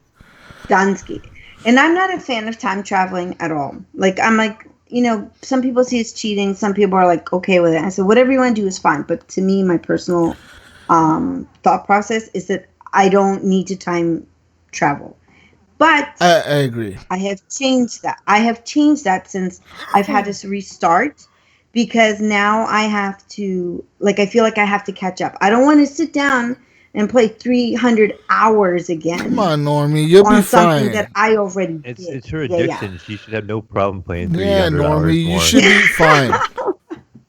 So I have time traveled. So in the past, like 3 days, because say you time travel to tomorrow, you're building a bridge, right?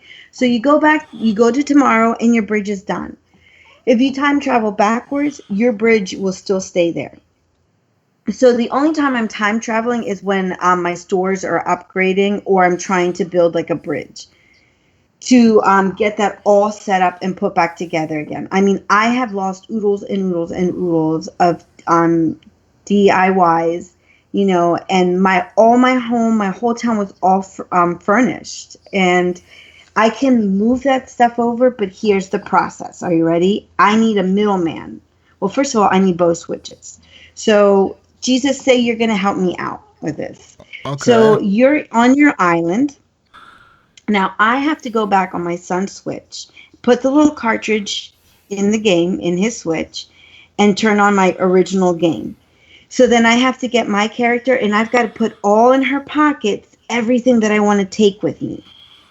So now I go back and I travel to your town. In your town, I have, if we're doing this, I'm taking your word you're not going to steal my stuff and close the game and never let me in. So when I go to your town, I have to drop off all my stuff. And I got to hurry back now. He's already thinking about it over there. I can see it in his eyes. I'm going to do it. I'm going to do it. And I told a couple of friends, I said, I swear if you steal my bells, I'm going to literally drive or fly and punch you in the face, because you have no idea how much this game means to me. So if you do this to me, it is like hitting below the belt, and I will come out swinging. I promise you that. I think my threat was enough to scare them to not do it to me. So then I drop everything at your town, and now I have to take my character and go back to my town, right? So none of us loses any progress. So now I got to take the cartridge out of that first Switch, turn on my other Switch, and put the cartridge in that Switch, load it up, open that character, and go visit your town again, and now scoop up all my stuff from your town and bring it onto the second Switch. Each round like that takes about 30 minutes. So like say you did that, right? You grabbed your character from the original Switch, you bring your stuff over to my town, you drop it off. You have to then again use the same cartridge to use the same character on the second Switch to transfer stuff over to that island? The same cartridge, and I put it on the other Switch with my new island, which is my new character. And she's got to go and pick that all up. So you can only have 30 things at the most in your pockets. You can't just travel to your other town and drop the stuff off and leave? Because I only have one copy of the game. So if you had if I had 2 copies of the game, then I could do it without the middle person. But I have a physical copy. Almost be worth $60. Kind of, because I have to rely on everybody. Like, I have to rely on people who are willing to do it on their schedule, and I have to make sure that they're honest people, right? Because some of these people that have helped me are people that I have met. Normii, playing the game. Is this your copy of the game? This is your game, isn't it? This is my game. It was originally my game. Correct. I was thinking, like, what are you going to do when he leaves? Because he's going to take the game with him. But I forgot it was your copy as a birthday present. Right. And that I was originally going to buy a Switch for myself in the future. And they're like, do you know that if you buy a Switch in the future, you can't take this out? I said, I know. But so as far as I understand, Nintendo is doing something that they're going to allow people to take their old island, and put it onto a new system. I guess what they were trying to do is not allow people to quote unquote cheat or be able to harvest double the amount of stuff. I don't know why they could see that if they're. But then then they let people time travel, so that makes no fucking sense. It doesn't. And to me, it's like, I don't think this is. I mean, a lot of people are actually making this game into a competition. I in no way see it into a competition. I just see it as a pain in the rear end that I have to go through all these loops to try to get all my stuff back. And now I have to rebuild my island. And that takes a lot of time. That's shitty. Like, they should have just had it to where you save it and you load it up on a new fucking console or whatever. You transfer the memory card over, and hey, boom, your save file is here. Your shit's all here. Here's your save file. Boom. Like, good luck. There you go. Like, a fucking save file is all you need, really. That's it. And you can transfer other games to another console, right? Yeah. It's just this particular Animal Crossing game is that they have, done it that you can't do it. That makes no sense.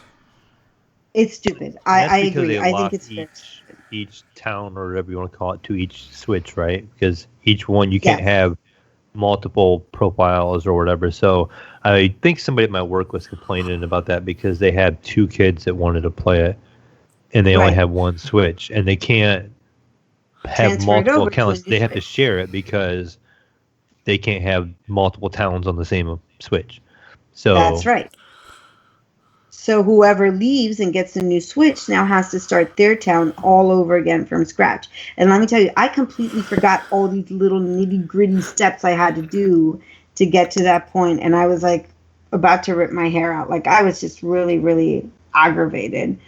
So, I'm on like 20 different forums on whether it's Facebook or Twitter or Discord. Discord just rings like all the time. It's like a Christmas tree. Instead of lights, it's just Discord messages pinging all over the place. So, I'm sorry, guys. I don't mean to be a pain. And you can't even ask on a lot of these forums for tips, right? You can't ask for like admission fees. If you go to the Turnip Exchange, people can ask for it there. But a lot of these Facebook groups have a policy that you are not allowed to ask for a fee. You can, however, say, no fee required, but if you would like to tip, this is what your tipping would be like. What do you want? So I keep telling everybody, I said, I'm sorry. I know like 2 weeks ago, we were all in this great thing, and I was given this and that. I don't have that luxury anymore. I'm like, but if you want to give me a do-it-yourself card, I'd be more than happy to take it if you come visit my island for whatever I happen to have at that moment. But it's extremely frustrating to do this, to just, I was not anticipating that I would have my own Switch now, because I wasn't anticipating my son to leave me for 4 days and by myself in doing nothing in a quarantine and leave me without my Animal Crossing. I was about to have a heart attack. It's like taking coffee away from me. You don't want to do that. The crazy woman, the She-Hulk, comes out. So, yeah. So now the She-Hulk is kind of on the borderline now, as I have to constantly do all of this again. But, Jesus, you have to come back and visit my town. Not necessarily my new one, but once my son comes back, I want you to visit my original town. Because it looked really cute, I thought. I made a soccer field. I made a reading nook. I did the little shopping area. I've got my forest, my enchanted forest, which I will be adding now into my old or my new island. I'll be making enchanted forest there also. And then I'm thinking of revamping my restaurant and making it kind of different, and maybe not do the boardwalk that I initially started in the other island. Nice. So I'm going to finish by saying this, that the one positive thing about starting over from scratch is that now I have an idea how I want to place my buildings, whereas before I didn't know. So I'd had to pay a lot of money to remove them and build new things here or there. So I had that advantage. So when I knew I was getting the Switch before I, got it, I sat down on a piece of paper and I actually drew a little map of where I was going to place everything, what everything was going to look like. So that's a perk. That is definitely a perk about starting over for anyone who, has this issue, whether their Switch died and they want to start over again, or they're switching Switch because maybe you were together with a girlfriend and you guys broke up. Some girl was crying about that last week on one of the forums, that her and her boyfriend broke up and the Switch was his, but the game was hers. So she had to start all over again too, after like months of, putting things together. So at least you have an idea. I think it's around November where Nintendo is, saying, I don't know, who knows, but I think they're aiming for like fall of 2020 to make a patch where people at least can transfer over their island, and keep the original island, which I really hope that they comply with that. But that's pretty much it. That is pretty much my gaming time. I wonder if that's by design. Yes. I don't know. I don't develop games, but you would think that would be not a hard thing to implement or an easy fix, especially with the power of Nintendo. They can make these games and stuff like that, and all these other games. You can move save files around. You can do this or that, and there's no issues. And it's just this one game that ties that town to that Switch. That makes that problem, and obviously that was a conscious decision that they had made. It was, and so it was a conscious decision. They've admitted it. They have to be for some reason waiting, and being like, "Yeah, we'll work on a fix," and they probably have a fix already, But it just, they want. I don't know if they want to get more Switch sales from this, saying, all my kids really love Animal Crossing, and I have 2 kids, and I'm tired of them fighting over it, so I'll buy another Switch, I don't know. But, it almost is like they're really encouraging you to have multiple Switches if you want multiple towns, so that's kind of a... And then, there's another it's a huge investment. That Nintendo did. I can't remember what it was that you had to have... What was it, Pokemon? If they did something like that? I don't have to ask my son because he's my Pokemon. I don't remember. There was something with one of their games that it was kind of tied to your Switch. I think that might be it because he told me something. Because the easy fix would have been like, "Hey kid, I'll give you this Switch I bought. Let me have yours." Right? Because I did go after that avenue. He's like, "No, mom, because then I'm gonna lose all the stuff that I unlocked."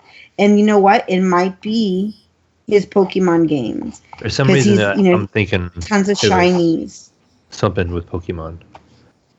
So I'll double check with him what game it was, but that was the reason. And I'm like, all right.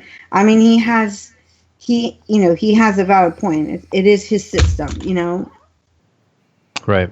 So, anyway, so that's all I've been playing. I mean, I've probably put in another 20 hours, so I'm probably over 320 hours at this point in this game.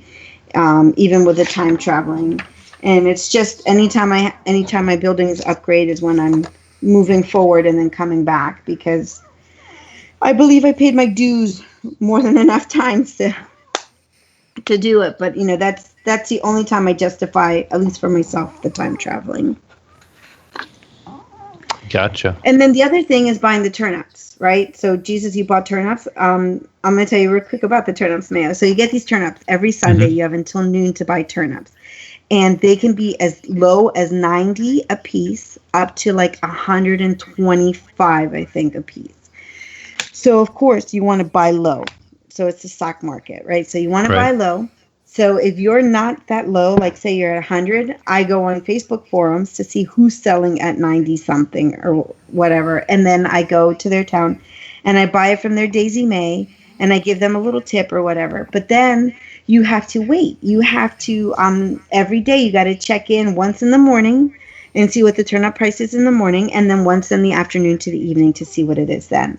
And you want to see which is higher. You can go on a website and they have a turnip calculator where you put your AM and your PM times for each allotted day, and then it gives you an idea of how much your turnips will be.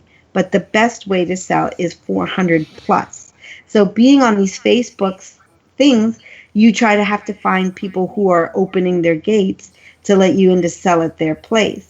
The thing is that the moment it's put in there, the moment somebody writes something about it, it's like instant. It's like somebody just set a match to a dry patch of like leaves. And it takes off. In the first 5 minutes, you already have 200 to 300 people waiting online. And I've actually waited in line for 4 hours to get these stupid turnip prices. Oh, that's like getting a haircut here in Ohio. 4 hour haircut. Oh my gosh, I would die in tears. But I mean, at the end, I come out with over, 3 million bells, which is their, in-game currency. And that's what helps you build your homes and your bridges and all that stuff. So, So the turnip exchange is stressful, to say the least, because not only are you buying, now you have to find the best people who are selling and what they're selling for, right? And fight it out, duke it out with everybody else who wants that same good price. And then if you're the hosting, you got to be smart enough to not allow too many people in your line in your town, because it'll slow down people coming in and out, and that becomes really hard. All right. I'm sorry if I burned your ears. That's all me. Okay. So how are you on this game, Jesus? Have you died off on it? Like, or okay. I haven't played it since like a week ago, Forever. 2 weeks ago now. I It's been a know. So are you while. ready? Are you ready to sell that Switch yet? How much do you guys want to buy my Switch for? $50. $50. I'm sure you can get somebody to buy it really fast for you. Don't sell it yet. There are going to be other good games. I think you have to just invest a couple hours at a time if you can. Even if you go in and check every day, just so you don't get roaches in your house. Because when you come back and play, Jesus, you're probably going to have roaches in your house. What? You get roaches in your house? Yeah. He probably has killer roaches in his house then. You get roaches. And then if your turnips rot, because you have a week to sell them, you'll start getting flies or ants coming all over the place. Yeah, I know. Yeah, I got the ants. I dropped them off on like the beach, and there was ants all over it. Oh, I wish you had told me. I would have bought some ants off of you so I could put them in the museum. Oh, you can put them in the museum? Yes. All those bugs, you can put them in the museum one time. Okay. All right. Anyways. Anything else? No more animals. Nope, that's it. I mean, I've given up on all my other games thanks to this game. This game has consumed me up and down. Seriously. So if you have any questions, any ideas, any pointers, find me. That's it. Okay. Anyways, let's get on now with the news. It's news time, Mayo. Beep, beep, beep, beep, beep, beep, beep, beep. Is that how Gunny does it? Yeah. Let's get into the world of hackers. Yes. In the world of hackers, there is a hacking group that has hacked a bunch of developers. That's right. Shame on them. Dun, dun, dun. So the group is called Winty. Apparently a Slovakian security company, ESET, has identified them as the group to have hacked recently a bunch of MMO publishers and developers in Korea, South Korea, to be exact. Apparently this group has been active since at least 2009. They've carried a bunch of attacks, including Chinese journalists, Uyghur and Tibetan activists. In the government of Thailand, they've targeted those people as well. This is just a hacking group. Apparently what they've done is they've used a bunch of stuff to information from another company they hacked in the past to hack these two other companies. So yeah. Anyways, I doubt that any of our listeners are playing South Korean MMOs, Mayo. Probably not. But it's just kind of interesting that they actually hacked, the developers. Yeah. Yeah, it's crazy. Huh. But yeah. Anyways, moving on now. Let's move on to Manchester United. They have now suing Sega over Football Manager trademark use. That's right. God. Manchester United Football Club is suing the makers of the Football Manager video game series for allegedly infringing its trademark by using the club's name. The English Premier League side has taken legal action against the developers of the popular soccer management simulation for replacing the club logo with the simplified red and white stripe version. United claims that this, quote, deprives the registered proprietor of its right to have the club crest licensed. It accuses the club of trying to prevent legitimate competition in the video games field by preventing parties not licensed by the claimant from using the name of the Manchester United football team within such games. Using the name without the proper logo, according to the club, deprives the registered proprietor of its rights to have the club crested license. The team's lawyers argued during a preliminary hearing that Manchester United is one of the world's most valuable and recognized brands, and that clubs make very significant money by licensing their names and logos, but naming the team without using the logo unfairly skirts the requirements to pay for that logo. What do you guys think? So they used the name, but they didn't use their logo, so they never paid them for the rights to use their logo or whatever.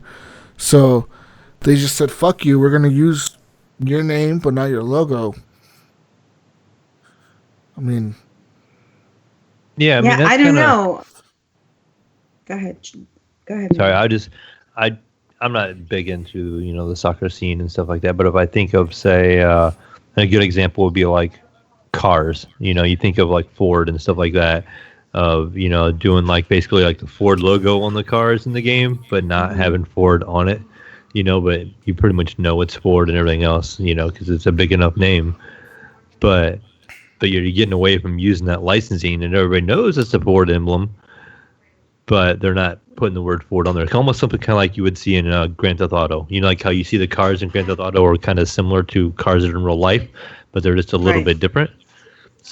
Maybe something like that. I agree with that. I mean, because we also have like, when we take movies like Spaceballs, right, who make complete fun of Star Wars, right? You don't have to get a copyright or ask for permission for something that you are, I guess, mocking, or there's a word I'm looking for that I can't think of right now, but kind of like you're kind of borrowing, quote unquote, borrowing the idea, but you're making it into something different. Why can I not think of the stupid word right now? So maybe that's the same idea. I don't know. I think these clubs and I'm a huge soccer fan, so I think these soccer teams make oodles and oodles and oodles and oodles of money if they did something that kind of resembles their team, but not necessarily is 100% verbatim to their logo or their name. Then that's different. I wish I could think of the stupid word. Now I can't even think of it. Satire? No, I don't know. So it's gonna bother my mind until I think about it. Until I figure it out.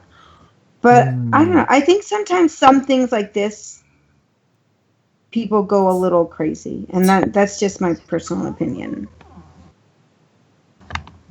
Hold on, bring it back. I wish I could remember a stupid word. Yeah, I'm not sure what word you're thinking on either. But yeah, I don't know. Like I said, it's just kind of a weird thing. Like I said, I think, if you're going to use something that close to the logo, that they should have to pay for it. Just working your way around it like that is almost kind of an easy out, and I don't know if they're benefiting, completely from having the logo in there. People are going to recognize what it is, and I wouldn't be buying the game just because it has their logo in it. Yeah, I can recognize that as the brand that's, that's, represents Manchester United, but I'm not going to buy it because it just has that logo in there or anything like that. So I can see it where it would be hard for a developer to want to pay out money to a group like these guys, because it's not going to sell their game any more or less. It's literally just a royalty they're having to pay because it's got the logo on it and that's it, and they literally have to be like, all right, well, we just, can't do everybody, you can't do so many things that you would have that. And they can't afford it, probably. Jesus, you okay? Sorry, I know I spilled beer all over my mouse. Uh-oh. I'll be fine. So it's a satire works. Parody is actually the word I was looking for. But I don't know. I think the reason why is they probably would have asked a lot more money than would have been worth to make it, right? Or sell the product for itself. Again, I think that if they kind of implied it without 100% borrowing their official stuff, then I think it's kind of silly in that aspect. Do you know what I mean? Yeah. It's a fine line. Right. It's a gray line. For sure. Bum. Are you guys ready? More news. Yes. Moving on now to some PlayStation-related news. PlayStation, our friends over at Sony, PS5, the true next-gen system. Word has it on the street that Gran Turismo 7 may have leaked with the 2020 release date. That's right. The Gran Turismo series is one of PlayStation's biggest. This has been a racing franchise for the system ever since 1997, Mayo. Mm-hmm. Back when you were like 39. What's wrong with being 39 in 1997? Jesus. How old were you in 2007? I was 6 years old, Mayo. I was in first grade. Jesus, maybe 10. Maybe kindergarten. I don't know. Either kindergarten. No, I was in first grade probably then. Oh, Jesus. I got married in 97. Oh, God. I was a little first grader. That's funny. Normie, I was a first grader. What were you saying, Maya? Shot back to reality. Go ahead. What was that? What were you saying, Maya? Oh, I said I was just agreeing with Normie. I also was at that time of year. You were married in 1997? Fuck. Yes. Wow. Just wow. Oh my God. Anyways. Yeah, so this pretty much says Gran Turismo 7 may have leaked to the 2020 release date. Whatever. Who cares? I don't care. Moving on to more news. Real quick though, Jesus, that if this is going to come out in 2020, does that mean the PS5 is going to be out in 2020? Because won't this be maybe be a launch title? Probably. Yeah, I wouldn't doubt it. So maybe they are kind of pretty sure. I think they will. I think it's going to be a limited launch, though. That's kind of what I would read more into it. I mean, I know we're talking about Gran Turismo, but I see that. Well, from all the rumors that I've heard lately, is that the consoles will launch this year, but they're going to be very hard to find. So pretty much what I'm doing is I'm pre-ordering like 3 of each, and I'm gonna resell them for like $1,000 a piece. Tigoni. Oh boy. Who's wanting to buy? I got 6 pre-orders, guys. Who wants some consoles? See, Normie, what a nice co-host would do would order 3 of each, keep 1 for himself, send 1 to Gunny, send 1 to Mayo, and then we could cover all the newest and latest greatest on the show. But no, see, Normie, he's gonna let us fend for ourselves over here. You know, poor Gunny and myself. I'll sell you 1 for $800, Mayo. I'm giving you a $200 discount. I get to get one at a discount. I do feel special now. now that I can get one at a discount, the Jesus discount, then maybe. Discount. It's still a markup, but it's a cousin discount. There you go. Moving on to more news. Platinum Games is now dispelling rumors that Microsoft is buying it. That's right. Rumors that Platinum Games might get acquired by Microsoft have been greatly exaggerated, at least according to the Platinum Studio head at Sushi Inaba and game director Hideki Kamiya.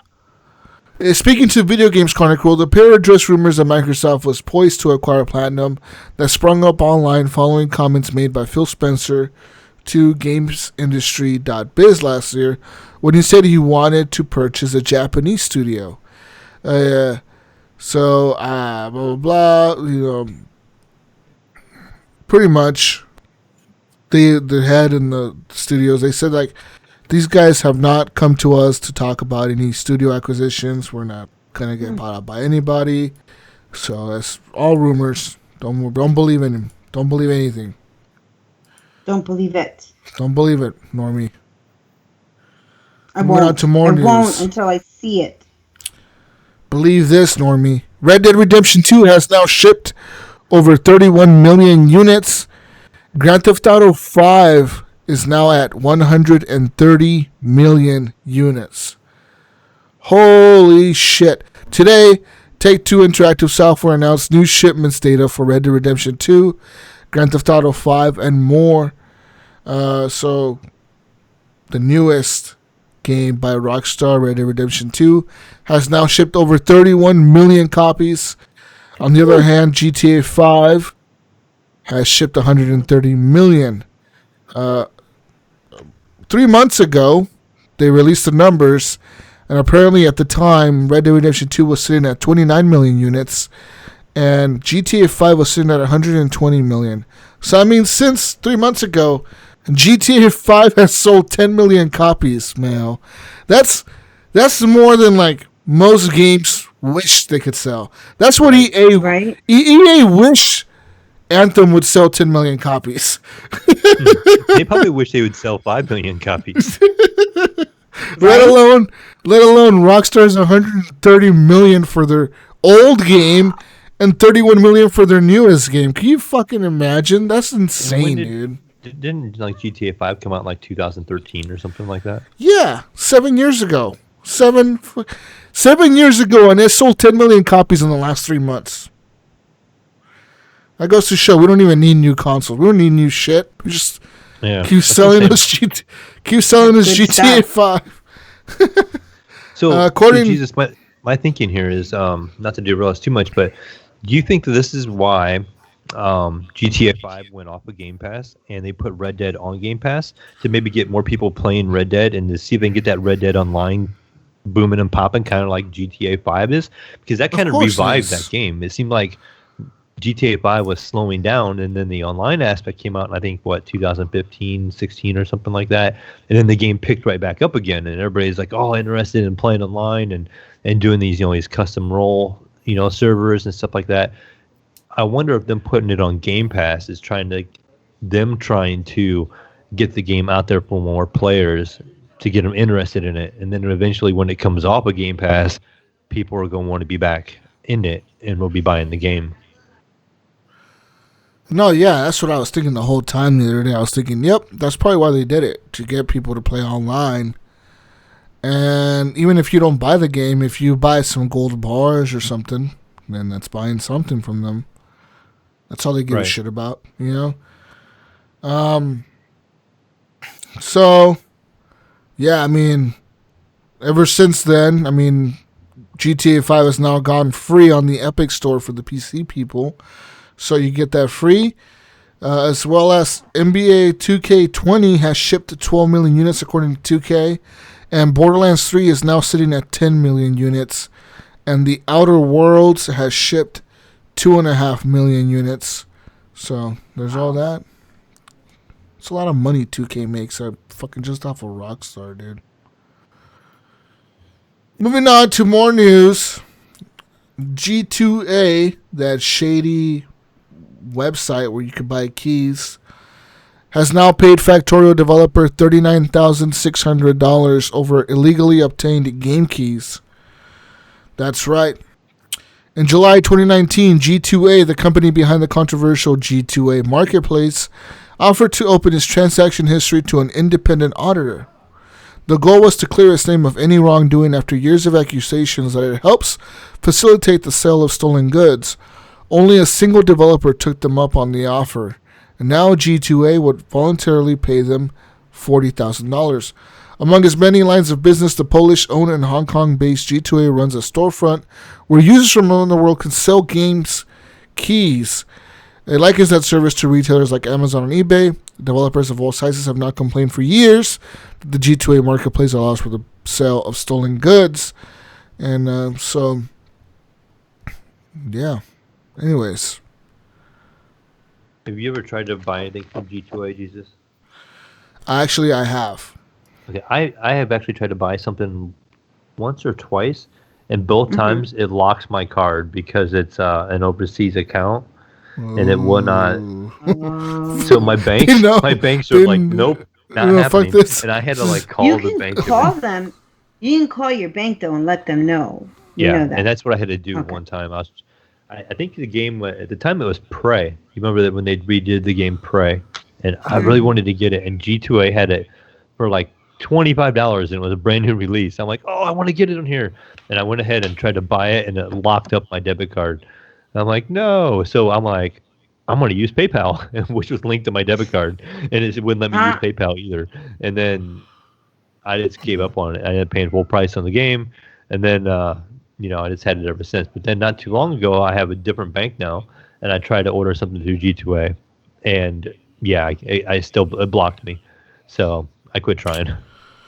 Yeah, apparently last year they went, in 2019 they made the offer where they said that they were promised 10 times the value of any fraudulently obtained game key sold at his marketplace, but there was only one catch. Developers had to work with G2A and an independent auditor, and the only company that took him up was the Czech-based independent developer Woob Software, which makes Factorio, and they said, okay, we'll do this. And they went through the thing, they audited them, and they found out that, hey, you guys sold a bunch of our keys. I think they said it was 321 keys, and since they were going to pay them 10 times the value of each key, it turned out to be $40,000. So good on G2A for actually following through with that. You know what I mean? Right. Like I give them props, even though you guys sold stolen shit. I mean, you offered every company on the list a chance to get 10 times their money back, and only one of them took your offer. That's stupid of the other companies to not have taken you up on the offer, Right. Right. And I think, and vaguely, I think G2A is literally like a site, and they kind of run the site, but people are selling their keys on there. So say, Jesus, that's what they said, yeah. And so they're kind of like the parent up there, and they can't really monitor what everybody is doing on there. It's like if you bought something from eBay and then you found out it was stolen. And you're like, oh fuck, right. I didn't know it was stolen. Somebody sold it to me. Like, really eBay's fault, but yeah, they gotta find some way to police it somehow. They gotta figure out some way to verify that this is legit product that's being sold. Mm-hmm. And they said that now they have some AI that's working in the background to check the keys. Because I think the latest company to accuse them of that was wasn't it Ubisoft for their Ghost Recon game or the Division 2 or some shit where they said oh, you guys are selling stolen keys, and they're like, well, fuck you. It's not us selling them. We make a cut of the sale, but that's it, whatever. Right. Anyways, moving on to more news. Artifact 2.0 is now entering a beta soon, and signups will start this week. Pretty much, Valve's revamped digital card game based on Dota 2, Artifact, will officially enter its beta 2.0 period this month. In March, Valve announced plans to overhaul Artifact, resurrecting it as Artifact 2.0. At the time, Valve said that it was in the test boring stuff phase of the reboot. And in a short blog earlier last week, the studio announced it's ready to move forward with wider testing. So get your sign up, people. Go sign up for Dota 2 testing. Yeah, this is their version of Auto Chess, if I remember correctly. Yeah, the Auto Battler card bullshit game. Yeah. Yeah. If you guys are excited for that, I guess go try it. I don't even know how people play those. They don't even sound fun. Yeah, I tried the Auto Chess, and I didn't like it. So. Huh. All right. Ooh. Let's go to this story here. So, this is a good story for our friend Jonathan Hall, man. Mm-hmm. No, we can't. But this is the story. So, an ex-Respawn developer is now commenting on why Titanfall 2 was released just a week after Battlefield 1. Dun, dun, dun! The demise, right? Mm-hmm. While Titanfall 2 was well received critically when it launched, it probably didn't sell as well as it should have, given its release window. For those unaware, publisher EA made the baffling decision of releasing Titanfall 2 just a week after Battlefield 1, arguably the publisher's biggest multiplayer IP ever in the history of EA. In a video interview talking about their new studio, Gravity Well, former Respawn developer Drew McCoy and John Shearing commented on Titanfall's 2 poorly planned release date. Someone asked him, what was it like having that release schedule and then having it released 1 week after Battlefield 1? A popular wisdom is that it crushed you guys. Is that the internal wisdom as well? And Drew McCoy said this, I think it hurt us in the sense that multiplayer competitive games are very nearly a zero-sum situation of players. If you're not one of the top 5 most played shooters in the online space, you're a quote-unquote dead game, and then it becomes a self-fulfilling prophecy because players convince their friends not to play the game. Oh, that game's dead, don't play it. Come play this other game with me. Everyone else is on this game with me. Everyone wants to be in the popular crowd. So, yeah, I mean, they pretty much released a week, after Battlefield 1 and a week before Call of Duty. Like, literally the worst spot you want to be in. Yeah, like the worst spot you want to be in. You know what I mean? You're against EA's biggest shooter and against Activision's biggest shooter in the world. Like Call of Duty and Battlefield. Come on, man. You have no chance. Right. But, I mean, I think that it would have been more successful had it released like the first one did in March. Because that's when Titanfall 1 released, like in the March window. I think had they pushed it forward to like the next March or released it earlier that year in March, they would have done so much better in sales. But no, you'll never know, Normie. No, you will never know. Because they're never going to make a Titanfall 3. Fucking Vincent Pella has let Jonathan Hall down. I love the first Titanfall. I had a lot of fun with that game. And I don't know if I owned the second one. I don't remember if I owned the second one or not. No. But yeah. Also, Saints Row the Third has now been remastered, Mayo. It's been completely redone. Yes. Yeah, so there's that. That's on the Epic Store exclusive as well. What is with this remaster stuff, though? It's like, yeah, I'm glad that the games are being redone and I can relive some of them, but I'm kind of like... Go relive it, Mayo. I don't want to relive them, Jesus. I'd rather play something new. I think they do it to make it relevant again, to get people excited for it again. You know what I mean?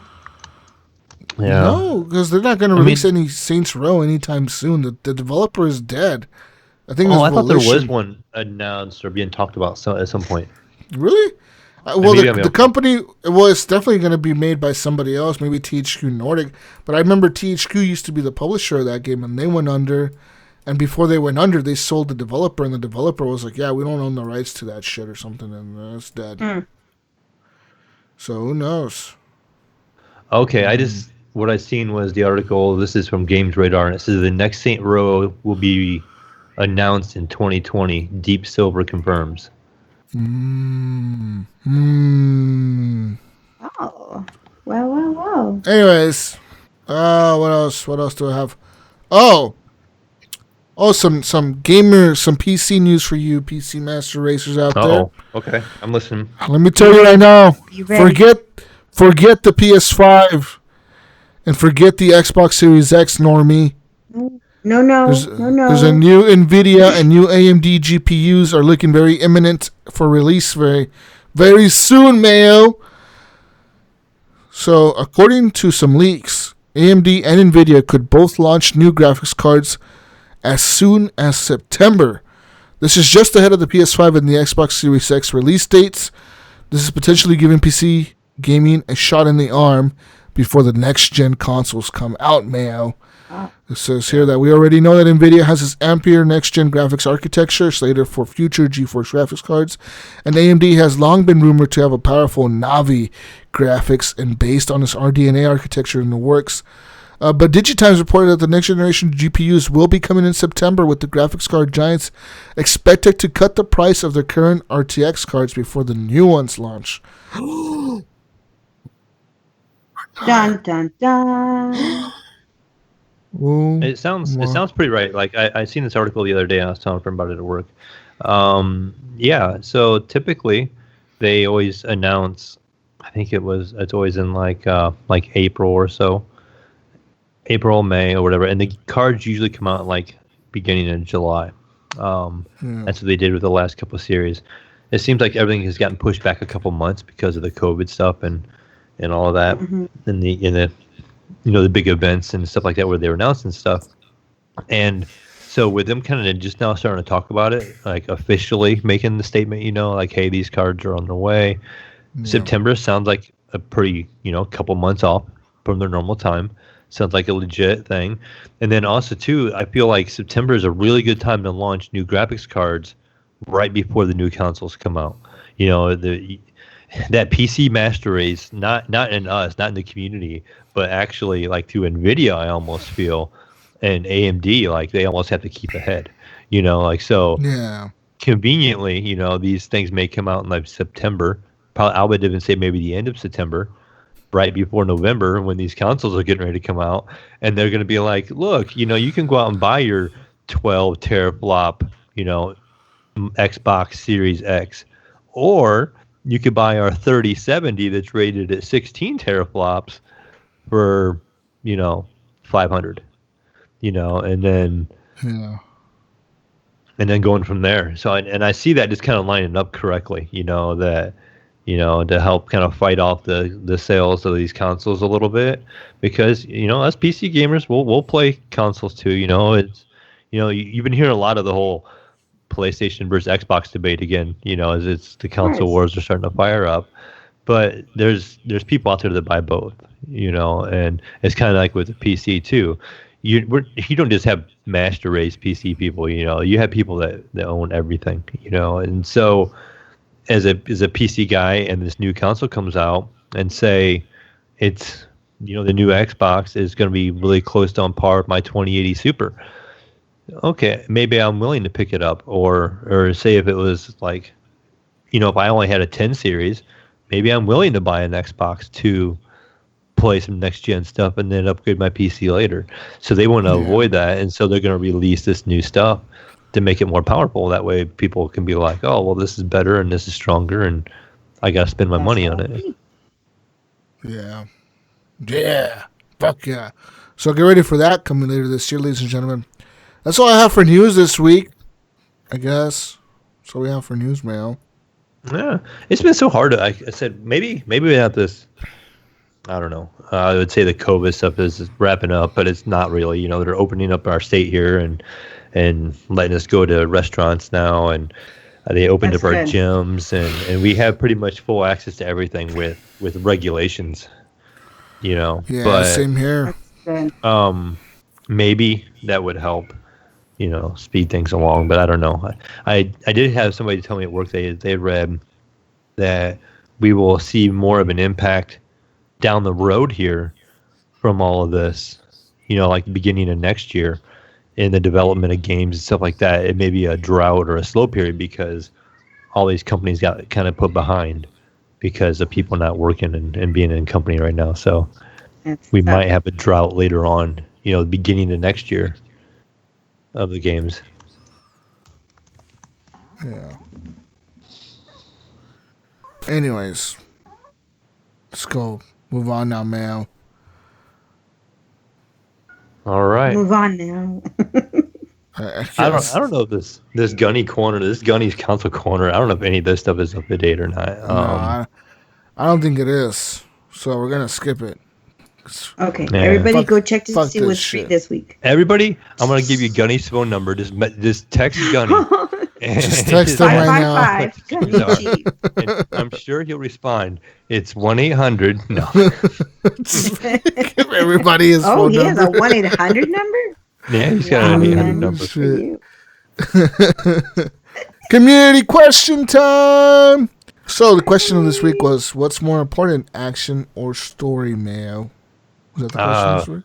Yes, that is the question. And I'll just answer for myself real quick. I think for me, I would say action, because you could watch a good story on a game and not necessarily want to come back to it so much. Yeah, you could be involved in the story, but it doesn't maybe keep your interest the whole time. If you were, I would say, let's say a game came out and it was 90% cutscene with a little bit of action. Would you stay the whole time focused in that cutscene and be really into it, or would you be more interested in having some action in between? I think the action kind of holds the game together in my mind. What about you, Jesus?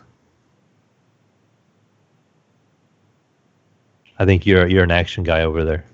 All your Call of Duty. Hold on. Did he fall asleep? No, I was muted. My bad. Oh, I'm like, did he pass out? Did he fall asleep? I'm a little both, actually, to be honest. Like, I couldn't. The games have to have a good story to pull me in sometimes, and then a lot of times I like action just because I want to be in a multiplayer lobby. Mm-hmm. I want action.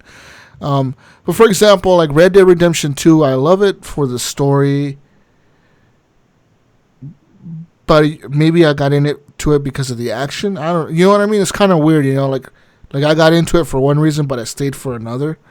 You know what I mean? Right. Yeah. It kind of feels like that happens to me with a lot of different games. Like it was weird when I was younger. I didn't give a fuck about stories in games. I really didn't care much for them. Like I would play them, but not really pay attention to them. And I think the first game that I really, really, really liked the story, that I got super into, I think it was Red Dead Redemption, the first one. Like that story really pulled me in. The whole story with John Marston and him dealing with his family and these FBI Pinkerton agents or whatever, trying to get him to like go find his old gang or whatever. Because that's the story of Red Dead 1, Mayo. It takes place after this Red Dead, but you play as John Marston. That's the one character that Arthur doesn't like in the story or whatever. They're always talking shit to each other. But spoilers, in the end, John Marston survives the gang or whatever, so does Dutch. And in the next game, or in the continuation of the story, which is in the first game, you're playing as John Marston, where you're living your life now, kind of like in the farm, but the FBI finds you, the Pinkertons. They're not the FBI, they're the Pinkerton agency. They find you, and they want to know where Dutch is, right? Because they still want Dutch. So they tell you, like, hey, look, you either go find Dutch for us or we're going to kill your family or some shit like that. Like they have your wife and kids somewhere, and they tell you, like, if you want to see your family again, you got to go find Dutch. So then to go find Dutch, you have to find Javier, like the guy who's in your gang, Javier Escuela. You got to go find him in Mexico. You got to go find the other people in the gang, the other people that are part of the gang. I think Uncle is one of them. You got to go find him, and you have to kill him. You have to kill Javier. You have to kill a bunch of people, and then eventually you get to Dutch, and you have to take him in or kill him or something like that. So that game really pulled me in, man, and I really loved the DLC they created for that game, which was the Undead Nightmare DLC. That DLC was so fucking cool. Like that DLC was like a whole story in itself. You know what I mean? So. Mm-hmm. I really love stories in games, but I do like action too. So it's kind of like a little mix of both, to be honest. But yeah, it's kind of weird. It's kind of weird, Mayo. I can't answer this fucking question. It's too hard. Too hard. These difficult questions. Yeah. Anyways, what about you, Normie? Well, I will read the second person's answer down the line. How does that sound? Okay. I suppose. Do you want to read the first one? And I'll read the second one? Okay, I'll read off the first one real quick. Dead Kamikaze, which is Bill Gardner, he says it depends on the game. He says if the story is really good, that's awesome. But sometimes a game like Saints Row with the over-the-top, dumb, fun, and crazy story is just as good. So the second story, is from one of your community listeners, Normii 477, and they said, I used to love storyline, but if it's super saturated, then no thanks. Give me more game time, please. If you have some story time or story line to move the game forward, then yes, I'll take that. By the way, that was my answer. So, but on that line, on that saying, like, one game that I'm a huge fan of, like, the Telltale games. I just love the choose your own adventure stories that you guys were talking about earlier. And one of them actually, I think, well, all those games really have a lot of storyline. But the one that I enjoyed the most was, oh my gosh, brain fart. They have the 1 and 2 prequel. The family was just playing last week. Borderlands. The storyline in Borderlands. That fucking Telltale game. Yes, in Telltale Games is fantastic. I mean, the humor. I'm dying of laughter. Yes. Yeah, the humor, the banter between Claptrap and that world was perfect for them. They picked a good IP to make a story out of. Because you got the stupid the comedy, and then that's all it is really is the comedy. And that was my favorite Telltale game too, Normie. And you know what? Before I played that, I fucking hated Borderlands. I didn't like it. I was like, this Borderlands is stupid. I hate the co-op. I hate just that it's just shooting and looting, and it's fucking stupid. There was no point to it, in my opinion. But then, playing that story, that's the reason I bought Borderlands 3 was because I played that fucking Telltale game, really. Yeah. I wouldn't have bought it otherwise. Yeah, I think that game would not have been half as fun without that storyline. Yeah. That is the way I like storyline. That is integrated into your gameplay, but you need it to keep playing. You know what I mean? Mm-hmm. If you need the whole story to understand what you're doing in the game, that to me loses the whole point of storyline. And before I used to love storyline when I wasn't the one playing. Before they made multiplayer games, or before I felt more confident playing bigger games by myself, I didn't mind storyline because I was there sitting on the sidelines watching my husband play, and I'm like, okay, it's just like playing. But then when I started playing bigger games, I'm like, this is boring. I don't want to sit here and listen to what's going on. If you can't take a little piece of this information in the story and integrate it in the game, then it loses the value to me. But Borderlands, Telltale game, was one of those that to me was perfectly well balanced between both of them, and you couldn't have one or the other in order for that game to work. Yeah, I agree. Speaking of all this gameplay, I'm like a mix of half and half when I'm playing a normal game, Mayo. But if it's a VR game, I kind of need more action than anything else. Yeah, I can see that. You're physical. You know what I mean? Cause like even watching that, like I was speaking earlier, where I watched that war thing with Dan Carlin. Like the reason I enjoyed that was because I enjoy him as a podcaster. I enjoy the way he's able to build the world with just his words, and having actual visuals that can accompany that. It just enhances your experience, right? But like experiencing anything else like that, I think I wouldn't enjoy it as much. Like for example, this week, I played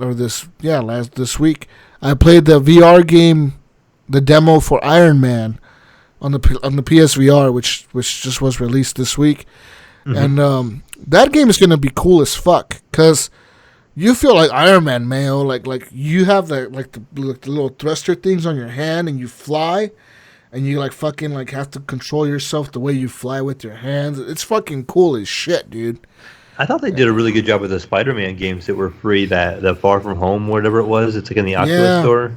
I think they're playing the PlayStation also. Those I thought were really good for a free game where you were Spider-Man and you were swinging between the buildings and stuff. Yeah, those were really good. I agree with that. That was pretty good.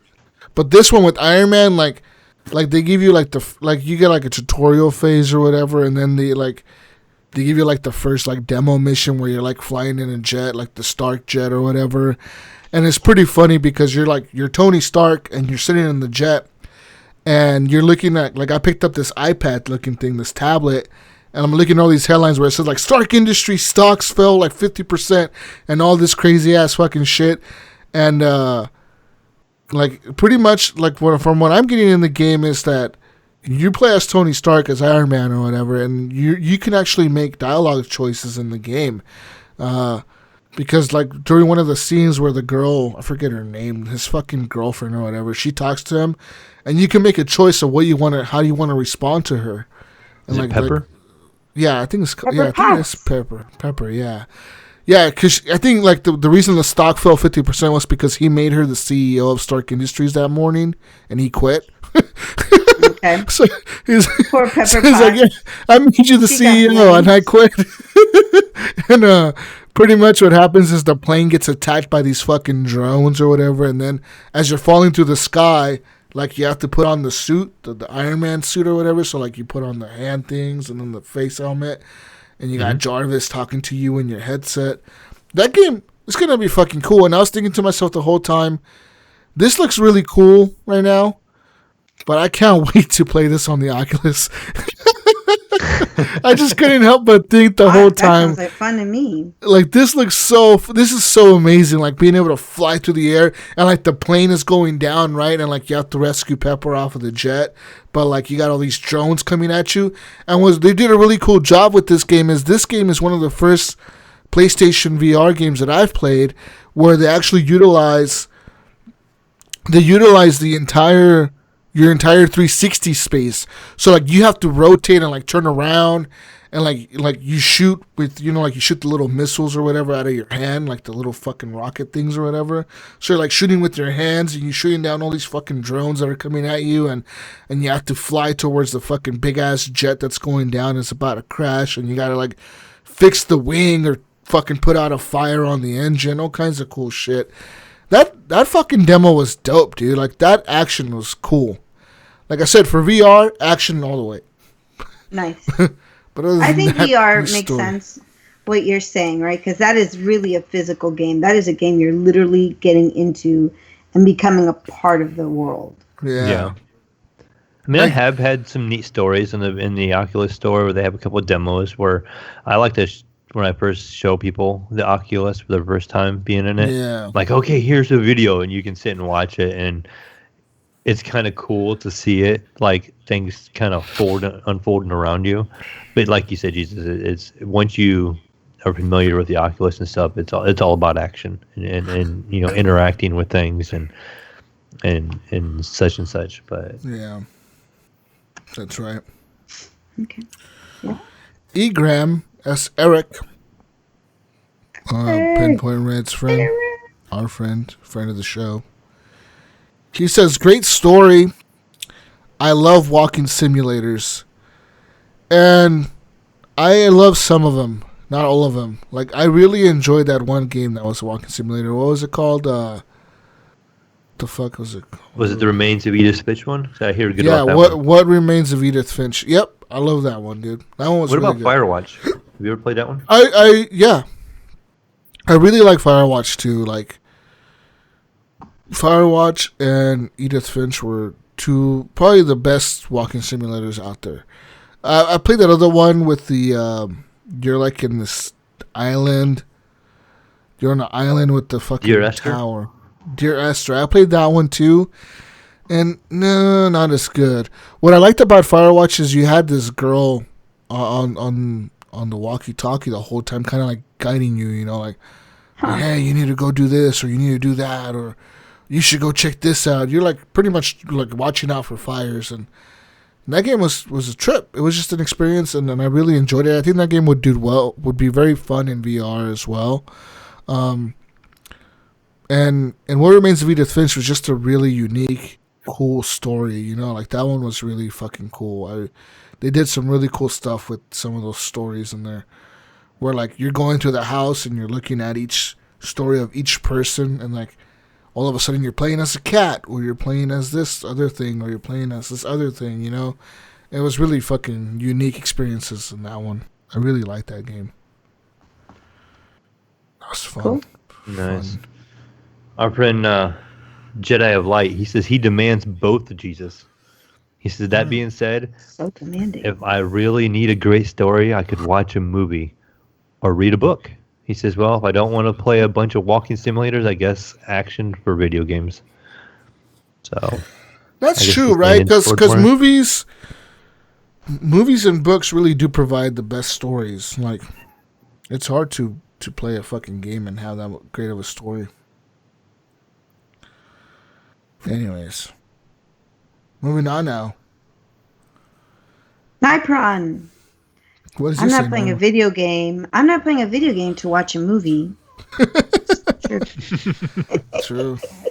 Unless you're playing a Telltale game. That's true. Yeah. Or what was that game called? Late Shift? Yeah, unless you're playing, unless you're literally playing the movie game Late Shift, where it's a movie and you're making the choices. Have you played that, Normie? That game, actually. Oh my gosh, now I'm thinking of Let's Make a Movie from the Xbox. That game was fantastic. Let's Make a Movie. Have you ever played that game? No. So you're playing with that particular game. You have 4 people, and you're playing. You do these little mini games, right? And then they take little scenes from that mini game and throw it and make it into a movie. It's called Let's Make a Movie, and they're hysterical because you don't know what part is going to be in the movie or what the movie's like, but you're like the main actors of it. So that's a fun game. I see. No, but Late Shift was like an actual movie, and then it like, it's about like this story or whatever going on, and then when it comes to like certain pivotal moments in the movie, you get to make the choices. Kind of like that one episode of Black Mirror, that movie that, the fuck was it called on Netflix? Are you talking Bandersnatch? Oh, I didn't see that one. Yeah, it was on Netflix. That was the one with oh gosh, what's her name? The girl from Speed. Yeah, that's what I was thinking of, Sandra Bullock, but that's it wasn't one of those movies. What was the name of that show? Because Bird Box. That was Bird Box. Yeah. No, Black Mirror. Yeah, the movie's called Bandersnatch, and it's about this kid who works for like a game developer, and then like as you're watching the movie on Netflix, like sometimes somebody will ask him a question in the movie, like, "Hey, what did you think of this?" And like the question will pop up for you on the screen, and it'll be like, "How do you want to answer? Do you want to say this, or do you want to say this?" And then you pick, like on Netflix, you'll pick this and this. And I think depending on the different choices you make throughout the movie, certain characters die in the movie, and like there could be different endings to the movie. I played it once when it first came out. I should play it again to see like if I get a different experience. That movie was really cool though. It's like an hour and a half too. So you'll like it, Normie. Check it out. It's a cool thing. And also, if you guys didn't know this, but Netflix, this is a cool thing. Netflix actually has video games. If you're interested in playing a game on Netflix, you can play Bandersnatch, which is like it's a movie, whatever, video game / movie thing. But they also have like Minecraft story mode. The Telltale game. The Telltale one, yeah. Uh-huh. It is. It's the Telltale game. Playing that one. That thing is on Netflix. It's there. I think they have another Telltale game, right? Like I think they have Minecraft and one more Telltale. They made a deal with Telltale before Telltale went under. Is it the Back to the Future one? Because that one was terrible. I started playing the Minecraft one. Yeah, they have the Minecraft one. Back to the Future one. They were gonna make a Stranger Things one, I think, but I don't know if they ever got to that because the company went bankrupt or whatever. But I know they were gonna work on like a Stranger Things adaptation. That would have been really good. That would have made a lot of money. Did I ever tell you my little connection to Stranger Things? No. You know the girl that plays 11? Uh-huh. My best friend's brother actually discovered her when he did a series in England called oh my gosh, I have to look it up. I'm terrible tonight. But yes, so he discovered her. So my best friend's brother discovered Elle. Millie Bobby Brown. Anyways. Let's move on now. Vaderholic says, I'm going to say lots of action because in some games the story makes no sense. Yeah, looking at you, Death Stranding. Yeah. That shit was weird. But yeah. There you go. The Intruders. That's what it was called. The Intruders. Directed by my best friend's brother, Eduardo Sanchez. From the Blair Witch, in case you didn't know that either. Ooh. Yep. Moving on now. Mojo Red says Metal Gear Solid 4 was practically a movie. Yes. Practically was. It was a cutscene after cutscene. You would play like 10 minutes and then cutscene. 40-minute cutscene, Mayo! Woo! Vertaholic said, I'm going to say lots of action because in some games the story makes no sense. I think Mayo already read that one, Normie. Oh. Shit. We're on Ghost Nico, Normie. Yeah, we're on Ghost Nico. He skipped one. I'm just going to read it in case they forgot. Oops. Carry on. We can erase that part. Radio edit. Ghost Nico says a great story is always going to aid in the action, so I would say a great story. I agree with you, Ghost Nico. Let's move on now and talk about what the Facebook people said. Facebook people. Wait, you forgot about Moho Red. No, I'm just kidding. Mojo Red. I know. I'm just kidding. Moho. What do you call it? Moho Red. Moho Red. Oh my Moho God. Red. Oh, fuck. You go to sleep. I'm a mess. Lexi Freeman. She says story, but I like reading, so maybe I'm just boring. No, I just think that's your taste. That's all. Shallow Johnson says 100% story. I could get down on 10 games like Detroit Become Human. Very little action, but great storytelling. And I agree. Like, Detroit Become Human was a great fucking story. Don Bennett also says story, because I like to know why I'm causing mayhem and destruction. It gives me purpose. I agree. Good job, Don. Jonathan Hall says, I like the idea of a story, but it's more about the action. However, if you can world build with loads of lore, that's where it's at. For example, Apex Legends, Titanfall, Gears of War. Lame. Fucking lame, John. Get out of here with that lame answer. Brian Tobe Jr. says, this is a total push. If it's all action and no storyline, the game gets ripped. And if it's all story and no action, then the game gets ripped. I do enjoy things in balance. That's true as well. Richard Martin Jimerson said, depends on the game. If it's a AAA title, I expect a heavier story emphasis. With smaller indie games, I'm more forgiving of the story for creative action and gameplay. The design of the game really dictates the focus. That is true. Mark Cox from TXL says, this is all about the action for me. If the game is fun to play, I will keep playing it. Nice. Okay. Eric says, I'll take a nice, pleasant, exciting walking simulator every day of the week. He already said that on Discord, but I guess he said it again on Facebook. Alan maybe says gameplay is more important. And then MJ, Mr. Mojo, Radio said, Moho. Are we talking video games or porn? Oh, man. Anyways. I'm sorry, Mojo. I'm sorry. Mo.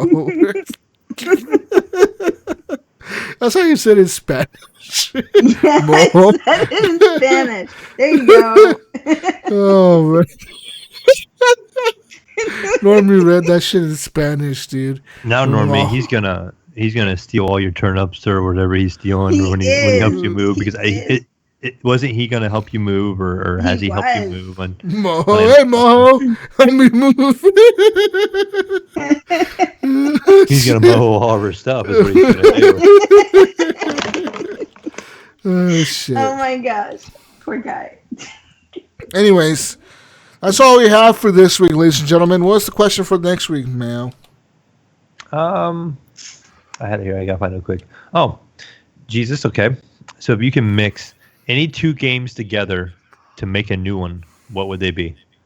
So they have to be a current game, like let's say Mario and The Witcher, and make a Mario character in a Witcher world or something like that.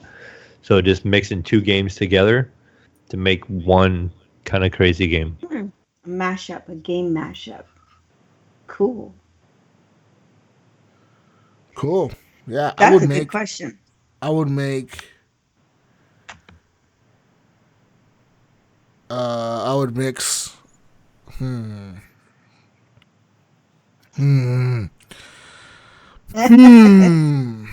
thinking, Mayo. I'm thinking. I think it has to have Red Dead in it. I was thinking exactly Red Dead. Red Dead and something else that's great. Mass Effect. There you go. Great RPG with a great story. I love RPGs. Those are my favorite. That's all Rockstar needed to do to that game.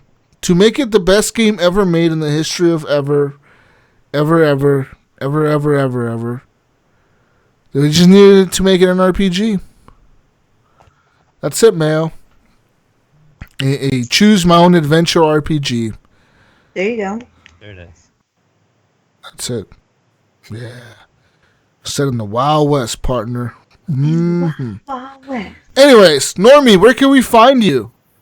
You can find me when I'm not mispronouncing Mojo's name on Twitter under Normie477, or you can find me on allgames.com on Monday nights with ZombieCast news at 8 p.m. Eastern Standard Time. And if you can't make it live and chat with us, you can always download us on any avenue as far as downloading podcasts goes. If you want to mingle with me, you can find me on Facebook under Normie Late. And just write me. I'll respond to you. I'm pretty good about it. So be my friend. I'm lonely, so come join me. Be my amigo. Oh, and on Xbox Live under Normie Bug. But right now you can find me on the Switch under Normie Bug as well because it's all about Animal Crossing. Yeah. So there you go. There you go. Mayo, where can we find you? You're going to find me on Steam and Origin and on Epic Store as the Mayo 1. I think you're going to find me on... I've been messing with my Twitter a little more. I think you'll find me on Twitter as the Mayo, or just Mayo. I'd have to look again. But you can also find me, on the Facebook group as Mayo. You're going to find me on the Discord as Mayo. Again, I always say the easiest place to find me is on Discord, is kind of hang out there the most often. I get notifications right to my phone and also on Facebook. So... the easiest two ways to get a hold of me. What about you, Jesus? Oh, mate. You can find me, Gunny Chief, in Australia. I drive my Jeep around. Boy. That was Gunny. No. Thank you, Gunny, for stopping by and saying where we can find you. Bye, yes. Gunny. Have a good one, Gunny. Gunny's in Australia, apparently, ladies and gentlemen. And you can find me on everything as Jesus Walks a Lot. Literally, Jesus Walks a Lot. On everything. Every fucking thing. Everything. There you go. Everything, Normie. Everything. Everything. Todo. Add me on the Rockstar launcher if you want to play some Red Dead Redemption 2 online. I actually own GTA 5 also, man, but I don't really play that much. Yeah. Brink was telling me he talked about it. We never did. Brink was telling me he modded it the other day, and it's with some Redux mod that like enhances all the lighting and the textures, and he says it looks like a modern game. He says he plays it in first person, and that it looks like I was like, I bet it's a completely different game in first person, dude. Because when I play Red Dead, I sometimes switch it to first person, Mayo, and like first person, everything is different because the perspective of everything is different. You know what I mean? Like you're on the horse when you're holding the gun. You see the gun right in front of you, like everything's like first person. It's weird. It changes everything now. Everything. We're out here. Peace out, Brussels sprouts. We'll catch you on the next week's edition of the Horrible Gamers Podcast. Thank you to all our Patreon members. Thank you to all of you for listening this week. Sorry for not being on last week. I've been working like every day. Because it's crazy. Every day. I have literally, I haven't had a day off. Message Jesus, right? I'm like, Jesus, are you playing your video games tonight? Make sure you get your video game time in. And he's like, no, I don't want to. I just want to sleep. And I'm like, come on, Jesus, you have to get your game time in. Mayo is be a good co-host. He is forcing me to play video games, something that I do not want to do now, people. And Mayo's forcing me. He's forcing me to do it. So that's why I talked about VR shit. Anyways, we're out of here. Peace out, Brussels sprouts. We'll catch you on next week. Goodbye. Bye, Normie. Bye, Mayo. Thank you for being here, Normie. Thank you for having me. You guys are awesome. Community, you're awesome too. Bye.